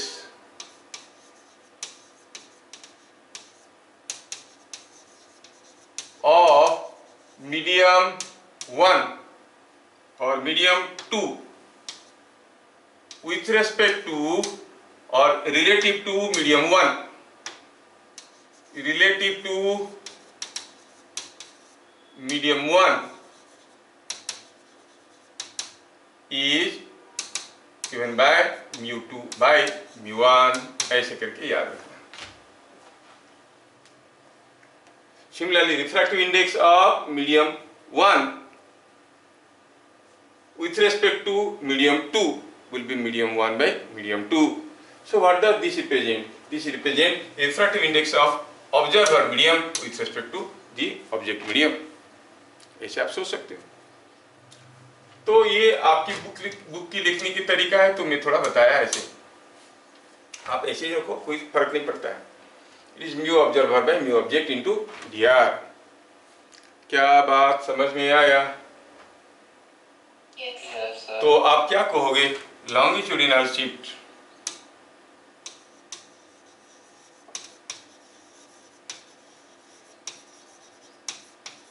क्या हो गया? D R minus D A.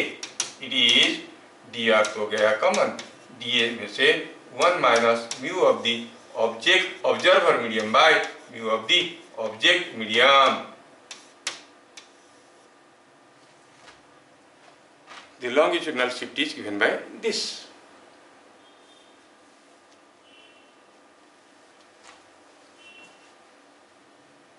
Is it understood? Yes, sir. हाँ, लॉन्गिट्यूडनल शिफ्ट निकालने का तरीका हो गया dr into whole into 1 minus mu of the observer medium by object medium. ठीक है, ये हो गया आपका डिराइवेशन। अब जो जो चीज सीख में आया हमें उसको वन लाइन में लिख लेते हैं। क्या क्या चीजें आपको याद रखना है, डेरिवेशन तो रेयरली आता है।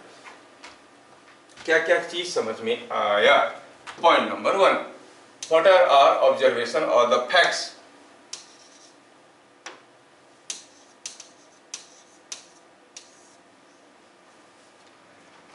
When an object in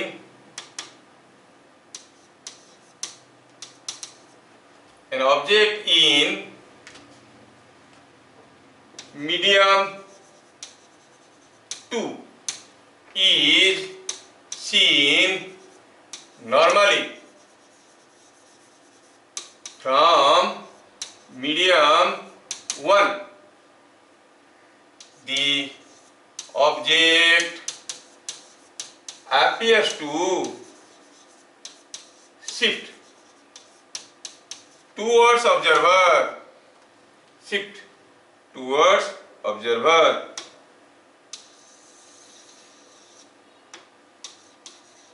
towards observer by a distance जिसको हम कहेंगे शिफ्ट। याद रखना, they will ask you what is the shift, means they are talking about the longitudinal shift. Shift कितना है शिफ्ट? अभी अभी देखे, it was real depth multiplied to 1 minus mu of the observer medium. Observer medium का क्या लिए हैं? Towards observer by distance seen from a object. Object in medium 2, अच्छा ऑब्जर्वर मीडियम म्यू 1 है तो इट इज म्यू 2। क्या बात समझ में आया? Yes sir.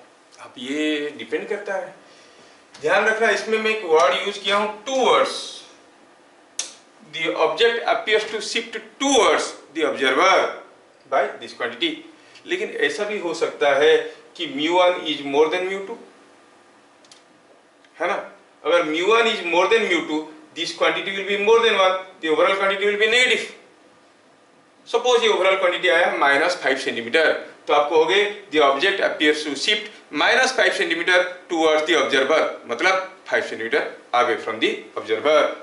ये नेगेटिव साइन का मतलब होगा इट इज नॉट शिफ्टिंग। तो टुवर्ड्स की फॉर्मूले में अगर नेगेटिव आंसर आ गया तो हम कहेंगे कि ये टुवर्ड्स नहीं जा रहा है, आगे जा रहा है। क्या बात समझ में आ रहा है? Yes sir.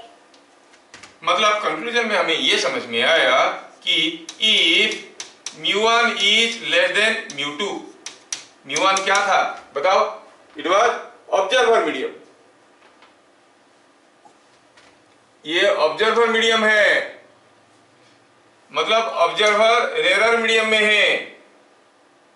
That is object is in denser medium.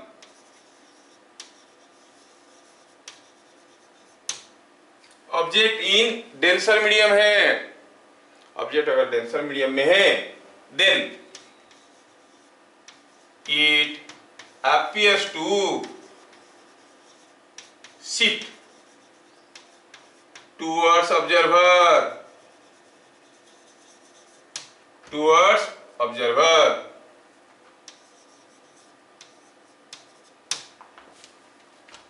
It appears to shift towards observer कब?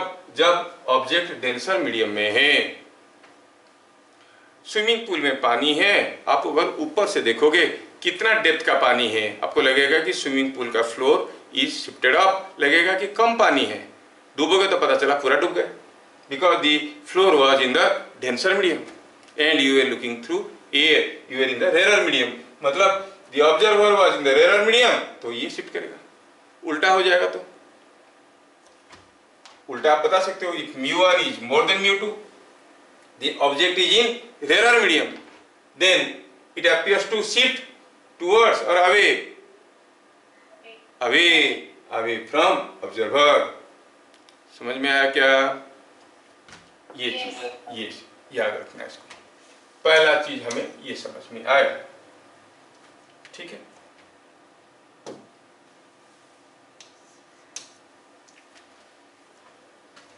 दूसरा हुआ जो हम लोग देखे, जो अपरेंट डेप्थ है,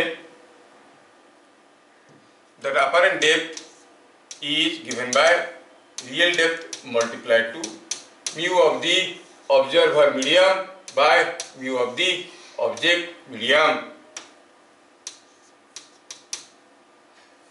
तो इसका मतलब हुआ distance of object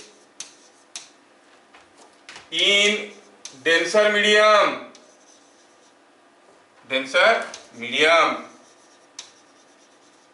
appears to be less than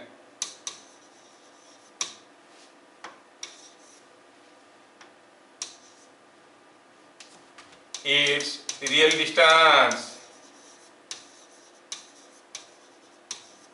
and vice versa।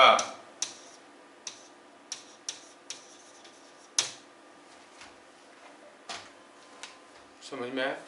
अगर डेंसर मीडियम में ऑब्जेक्ट है लगेगा कि कम दूरी पे है, रेयर मीडियम पे है तो लगेगा कि ज्यादा दूरी पे है।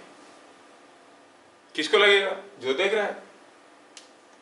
ऑब्जर्वर को लगेगा कि ऑब्जेक्ट पास में आ गया या दूर में आ गया। जैसे कोई स्विमिंग पूल में पानी नहीं है, कोई बॉल नीचे गिरा हुआ है और there is a red spot on the floor, आपको उसका रियल डिस्टेंस दिखेगा। धीरे धीरे जैसे हम स्विमिंग पूल में पानी भर देंगे लगेगा कि वो जो स्पॉट है वो धीरे धीरे ऊपर आने लगा, जबकि वो ऊपर नहीं आ रहा है, वो अपनी जगह है। आपको लग रहा है कि ये पास आ गया। The object in the denser medium appears to be closer than its real distance and vice versa। क्या ये बात समझ में आया? Yes. Yes, sir. अच्छा, समझ में आया तो बताओ, just for sake of example, suppose हम कहेंगे कि यहाँ पे कोई एक चिड़िया है। ये चिड़िया मुझसे बनता नहीं, ठीक है कोशिश करते हैं चिड़िया बना देगा। ये चिड़िया है, हवा में उड़ रहा है, मुर्गी बन गया, चलो चलो जो भी है, उड़ रहा है। और यहाँ से कोई एक मछली है, मान लो कि ये दोनों के बीच में डिस्टेंस h है। ये मछली ऑब्वियसली पानी में होता है, it is in water, and this चिड़िया हवा में होता है, ये एयर में।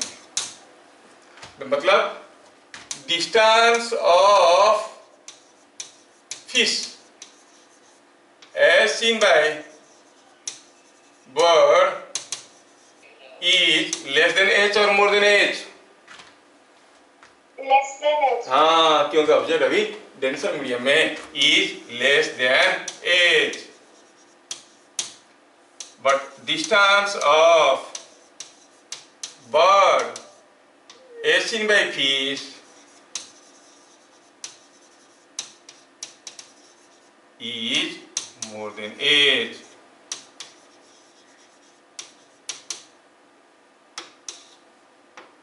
तो अपनी आंखों पे बहुत ज्यादा भरोसा मत करना। मछली को लग रहा है चिड़िया तो बहुत दूर है, चिड़िया को लग रहा है मछली तो बहुत पास है, तो खाने के लिए आ जाता है उसको, है ना। मछली सोचता है कि तो बहुत दूर है, कब आएगा, चलो ठीक है। लेकिन और यहाँ पे सारा घोटाला शुरू हो जाता है। हम जानते हैं कि if A and B are two objects or 2 points, displacement of B with respect to A is this, displacement of A with respect to B is this, and the two displacements are equal and opposite, but now the displacement of the two with respect to each other are different, and there is a difference in displacement, rate of change in displacement will be also different, मतलब velocities will be different। दोनों move कर रहे होंगे, इसको लगेगा कि इसका velocity एक है, इसको लगेगा इसका वेलोसिटी कुछ दूसरा है। यूजुअली होता क्या है, if A and B are both in the same medium, B is moving, अगर ए को लगा कि बी का relative velocity with respect to A है 10 मीटर पर सेकेंड, तो बी को लगेगा कि ए का है 10 मीटर पर second in the opposite direction. जबकि यहाँ पर मछली को लगेगा कि चिड़िया का एक वेलोसिटी है, चिड़िया को लगेगा मछली का कोई दूसरा वेलोसिटी है, different in magnitude. Because the displacements are different, वो चीज़ों को और घोटालेबाज कर देता है, डिफिकल्ट कर देता है। खैर हम लोग देखेंगे सारा चीज़ एक एक करके। क्या मेरी बात समझ में आ रहा है? दोनों का displacement with respect to each other are not equal and opposite. As in by the displacement of fish as seen by the bird is not equal to and opposite to the displacement of bird as seen by the fish, they are different। क्या बात समझ में आ रहा है? वो छोटे छोटे एमसीक्यू डालेंगे और फंसने वाले फंस जाएंगे। ए का displacement with respect to B जितना होता है, बी का displacement with respect to A equal and opposite होता है। हाँ, ये यहाँ पे लागू नहीं हुआ because they are in two different mediums.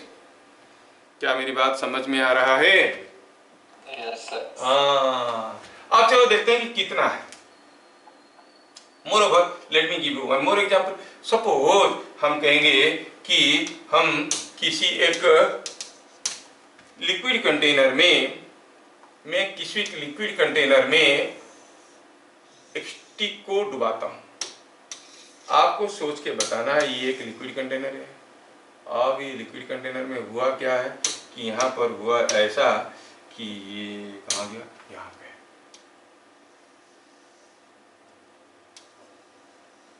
ये लिक्विड कंटेनर में क्या है, सपोज कोई एक लिक्विड है, ये यहाँ पे कोई लिक्विड है, यहाँ पे कोई लिक्विड है, सेम लिक्विड है। अगर हम किसी एक डंडे को इसके अंदर घुसाएंगे, देखो कैसे हो रहा है। सपोज आई से आई अलाउ ए डंडा to get into this liquid. ये डंडा इसके अंदर आया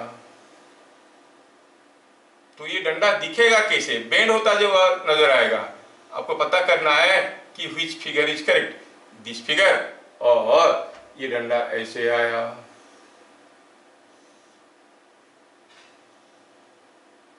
They will ask you which figure is correct? ये फिगर A इज करेक्ट और फिगर B इज करेक्ट। कोई डंडे को इसके अंदर डाला, डंडा ठीक नहीं दिख रहा है, फिर भी डंडा है। सोच लो ये डंडा है। चलो तब तक तुम लोग सोचो जब तक मैं डंडे को डंडा बनाता हूं। कैसा फिगर सही है बताओ? डंडा बेंड करता हुआ नजर आएगा। डंडा जब बेंड करता हुआ नजर आएगा, हमें पता ये करना है कि ये कैसा दिखेगा। पूर्णचंद्र बताएगा क्या? पूर्णचंद्र, कौन सा फिगर सही है? किसी डंडे को पानी में डाले तो बेंड हो जाता है, बेंड होता हुआ नजर आता है। कौन सा फिगर सही है?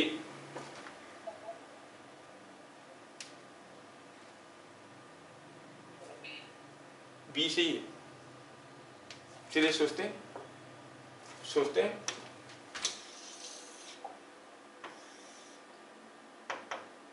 ओह, ये क्या हो गया?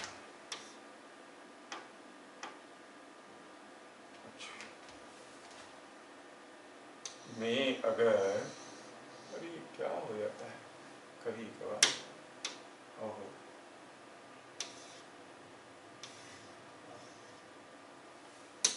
हाँ, अब हुआ क्या है, ये अरेंजमेंट को मैं थोड़ा ऐसा कर देता हूं। चलो मानते हैं कि डंडा सीधा गया नीचे, ऐसे गया, डंडा गया ऐसे। डंडा एक्चुअली तो ऐसा है। ये जो स्टिक को हम इसके अंदर डालें एक्चुअली वो ऐसा है, लेकिन इसका जो ये पॉइंट है ये डेंसर मीडियम में है। डेंसर मीडियम में है तो जब ऊपर से आप देखोगे किधर को शिफ्ट करेगा? टुवर्ड्स द ऑब्जर्वर और अवे फ्रॉम द ऑब्जर्वर। इसका मतलब ये पॉइंट यहाँ पे नहीं दिखेगा, वो कुछ यहाँ पे दिखेगा। मतलब ये फिगर कुछ ऐसा बन जाएगा। Are you getting? तो आपको समझ में आ रहा है कौन सा फिगर सही होगा, ए की B? B, yes. Are you getting? तो आपको फिजिकली रिलेशन होना चाहिए कि दिखेगा कैसे। Now let us see one more case. वो अक्सर पूछते हैं कि कोई मछली पकड़ने वाला कोई पॉन्ड के बगल में खड़े होके मछली पकड़ रहा है, और मछली बेचारा जो पानी में बैठा हुआ है वो छुप के देख रहा है किसको? वो मछली पकड़ने वाले को। मछली पकड़ने वाला उस आदमी को, मछली को क्या लगेगा? ज्यादा लंबा लगेगा, टॉलर लगेगा कि शॉर्टर लगेगा? डॉलर। क्योंकि दी टॉलर लगेगा। Very correct. क्योंकि जो ऑब्जर्वर है वो डेंसर मीडियम में है और आज मछली पकड़ने वाला एयर में और रेयर मीडियम में।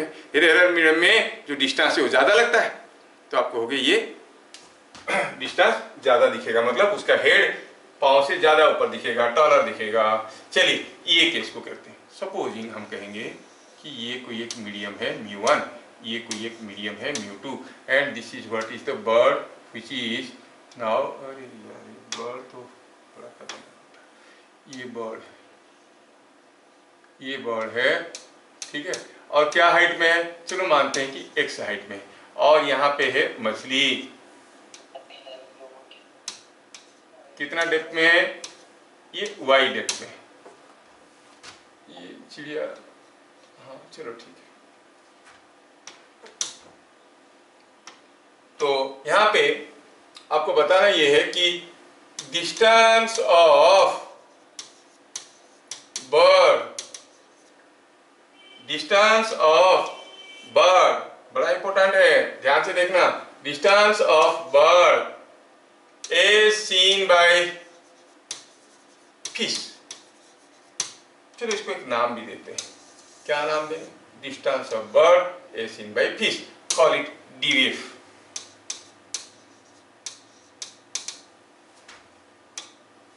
ठीक है, कितना लगेगा? मछली को पूछो चिड़िया तुमसे कितना दूर पे है, वो बोलेगा कि अगर मछली यहाँ पर होता तो दिखता ये डेंसर मीडियम में। हम तो फॉर्मूला क्या कहते हैं, रियल डेप्थ। फॉर्मूला क्या, real depth into mu of the observer medium by mu of the object medium, ऐसा। अच्छा मछली देख रहा है, मछली के लिए अगर ये मछली यहाँ पे होने की बजाय ये मछली यहाँ पर होता तो बोलता क्या, क्या बोलता ये, बोलता कि ये है आपका रियल डेप्थ है x इंटू ऑब्जर्वर मीडियम हो गया μ2 बाय μ1। लेकिन मछली है कहाँ, यहाँ पे नहीं, यहाँ पे, तो क्या कहेगा, this much plus y for the मछली हियर। अगर यहाँ पर होता तो बोलता, सरफेस पे होता तो बोलता कि ये है, लेकिन मछली तो इससे भी नीचे y है ना।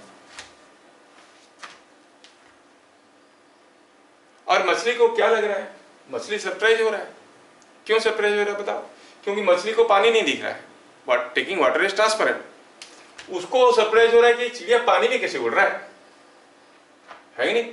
मछली बोल रहा है कि चिड़िया पानी में उड़ रहा है, पानी को ना चिड़िया देख पा रहा है ना ये देख पा रहा है, because this is a transparent medium. Interesting बात ये हुआ कि DVF, the distance of bird as seen by fish, is this much in water. चिड़िया को लग रहा है कि पानी में है और इतनी ऊपर है। कौन? चिड़िया। मछली को लग रहा है कि चिड़िया पानी में है और मेरे से इतना दूरी पे है। This part is not highlighted in your book. Observer को हरदम लगता है कि ऑब्जेक्ट अपना मीडियम में है, क्योंकि वो ट्रांसपेरेंट मीडियम को देख नहीं पा रहा है। The observer is not able to see the transparent medium. उसको लग रहा है कि ऑब्जेक्ट मेरे मीडियम में है। सिमिलरली अगर हम निकालना चाहेंगे व्हाट इज DFB, क्या बनेगा ये, distance of fish as seen by bird. तो चिड़िया अगर बगल में होता तो क्या कहता, कहता कि ये जो मछली है कितना दूरी पे है, real depth, real depth is y that into observer medium μ1 by object medium μ2। अगर चिड़िया यहाँ पर होता तो बोलता कि मछली इतनी दूरी पे है, जबकि चिड़िया तो यहाँ पर है नहीं। है कहाँ पे, यहाँ पे। अरे छोड़ी जाती, अच्छा ठीक। तो अब क्या लगेगा, this plus x। Distance of fish as seen by bird is this much. Distance of bird as seen by fish is this, and they are two different things.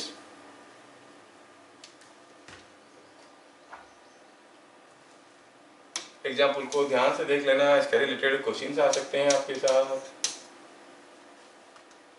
And क्या लग रहा है, कौन देख रहा है, ये देखने वाला है कौन, बर्ड। तो इसको लगेगा कि इन एयर। खाली मछली सरप्राइज नहीं हो रहा है, चिड़िया भी सरप्राइज है, ये मछली हवा में कैसे तैर रही है। अरे बोथ आर सरप्राइज। ये बोले वो पानी में उड़ रहा है, बोले हवा में तैर रहा है। Because the observer always feels that the object is in his own medium. जो भी हो, दोनों का डिस्टेंस एक दूसरे से अलग अलग है।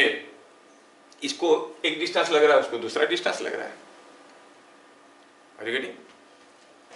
यही चीज को थोड़ा अगर हम और गहराई से सोचे तो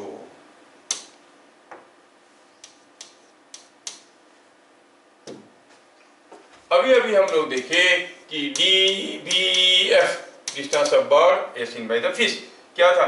distance of the bird as seen by the fish was this x into y plus x into mu 2 by mu 1, y plus x into mu 2 by mu 1। थोड़ा सा मारपीट करो, सजा के लिखो तो मिलेगा mu 1 y plus mu 2 x by mu 1। ठीक है। Distance of fish as seen by the bird was x plus y into mu 1 by mu 2 और सजा के लिखो तो it is mu 2x plus mu 1y by mu 2। हाँ, there is a difference। Numerator दोनों का बराबर है, denominators are different because they are in two different mediums, so the apparent distances are appearing to be different। However, distance of bird as seen by the fish divided by distance of the fish as seen by the bird, ratio करके देखो तो क्या मिल रहा है? It is mu 2 by mu 1। वो बोलेंगे एक मछली देख रहा था और बोला कि चिड़िया मेरे से 25 मीटर दूरी पे है ऊपर। चिड़िया बोलेगा कि मछली मेरे से 12 मीटर नीचे है, तो बताओ what is refractive index of the liquid? तो आपको होगी यस, अपरेंट डिस्टेंस का ratio is mu 2 by mu 1। क्या आपको समझ में आ रहा है? Yes sir. Yes.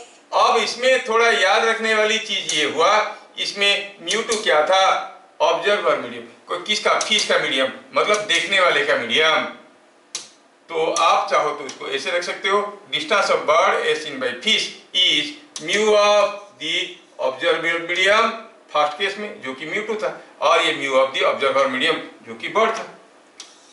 So the distances seen by them are in the ratio of their respective mediums। क्या बात समझ में आ रहा है? Yes. हाँ, mu 2 था मीडियम ऑफ फिश,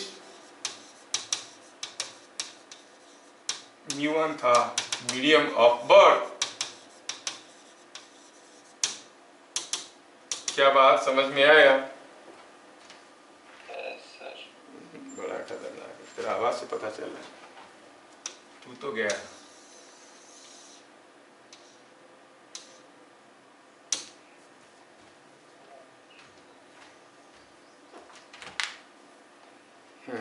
चले, नहीं इतना नहीं समझूंगा तो तेरे को कैसे, तेरा दिल की बात मैं समझ पाता हूँ, कोई समझे ना समझे, आई अंडरस्टैंड। तो चीजें समझ में आ रहा है। अब वेलोसिटी की बात करें तो suppose bird is flying dx by dt, fish is moving dy by dt, differentiate both the sides, बड़ा टेढ़ा हो जाएगा। तुम लोग नहीं पूछता है तो चलो इसको छोड़ देते हैं। आप चाहो तो यू कैन को रिलेट देयर वेलोसिटीज आल्सो, ठीक है, यू कैन को रिलेट देयर वेलोसिटीज आल्सो।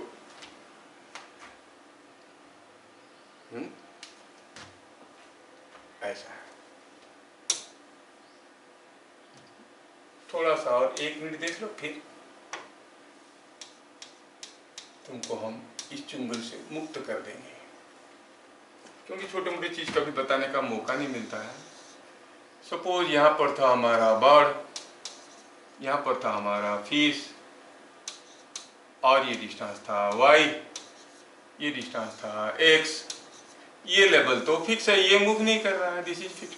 अगर ये इधर भागा v1 में वेलोसिटी ऑफ बर्ड, ये इधर भागा वेलोसिटी ऑफ फिश, vb क्या है?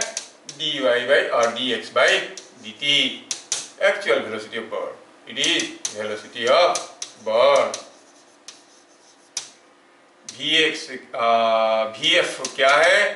dy by dt, ये इधर भाग रहा है, vf rate of change in y, it is velocity of fish. देखो वेलोसिटी के ऊपर पूछा नहीं है, लेकिन आजकल मैं आपको पहले भी बता चुका हूँ, मोदी सरकार तो चाहते हैं कि कुछ हो जाए। और अभी तो जेएनजी जाके दिल्ली में जो करके आए हैं, उसके बाद तो और भी देखो, मेडिकल एंट्रेंस का क्वेश्चन तो देखे कैसे बन गया, अब बोर्ड का, है ना। तो वेलोसिटी ऑफ फिश सबसे निरा तो बिहार में था। ओहो, बिहार का देखे प्रोटेस्ट आप लोग? Yes, sir.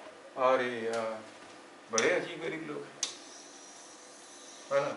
Water cannon fire किया उनके ऊपर, पानी बरसाया तो शार्ट पैंट खोल के नहाने लगे वहां पर, है ना।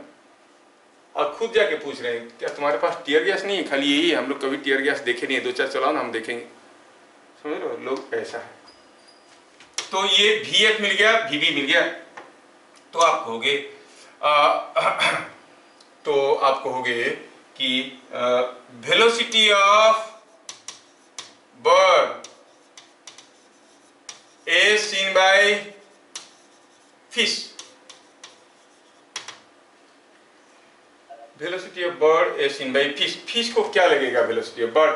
वो बोलेगा rate of change in displacement of bird as seen by fish. Displacement of bird with respect to fish तो हम लोग देख लिए, ये μ1y μ2x बाई μ1, तो आप कहोगे it is d/dt of μ1y plus μ2x by μ1।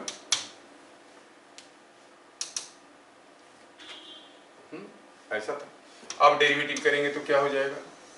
You know, when you make derivative, ऊपर हो जाएगा μ1 dy/dt, नीचे इधर हो जाएगा μ2 dx/dt बाई दिस, तो it comes out to be μ1 dy/dt हो गया vf प्लस μ2 vb बाई μ1।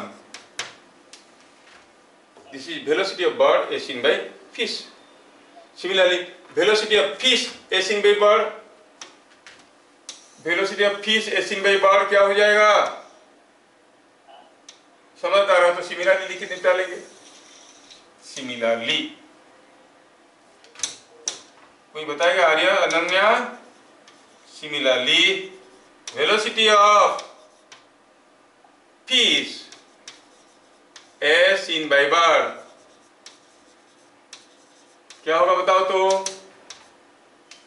इसका भी बात, हाँ वही होगा, न्यूमरेटर तो ये वही होगा, नीचे μ1 की जगह μ2 होगा, है कि नहीं। तो आप कहोगे this is coming out to be, ये थोड़ा इसको इधर रखो जगह बना के,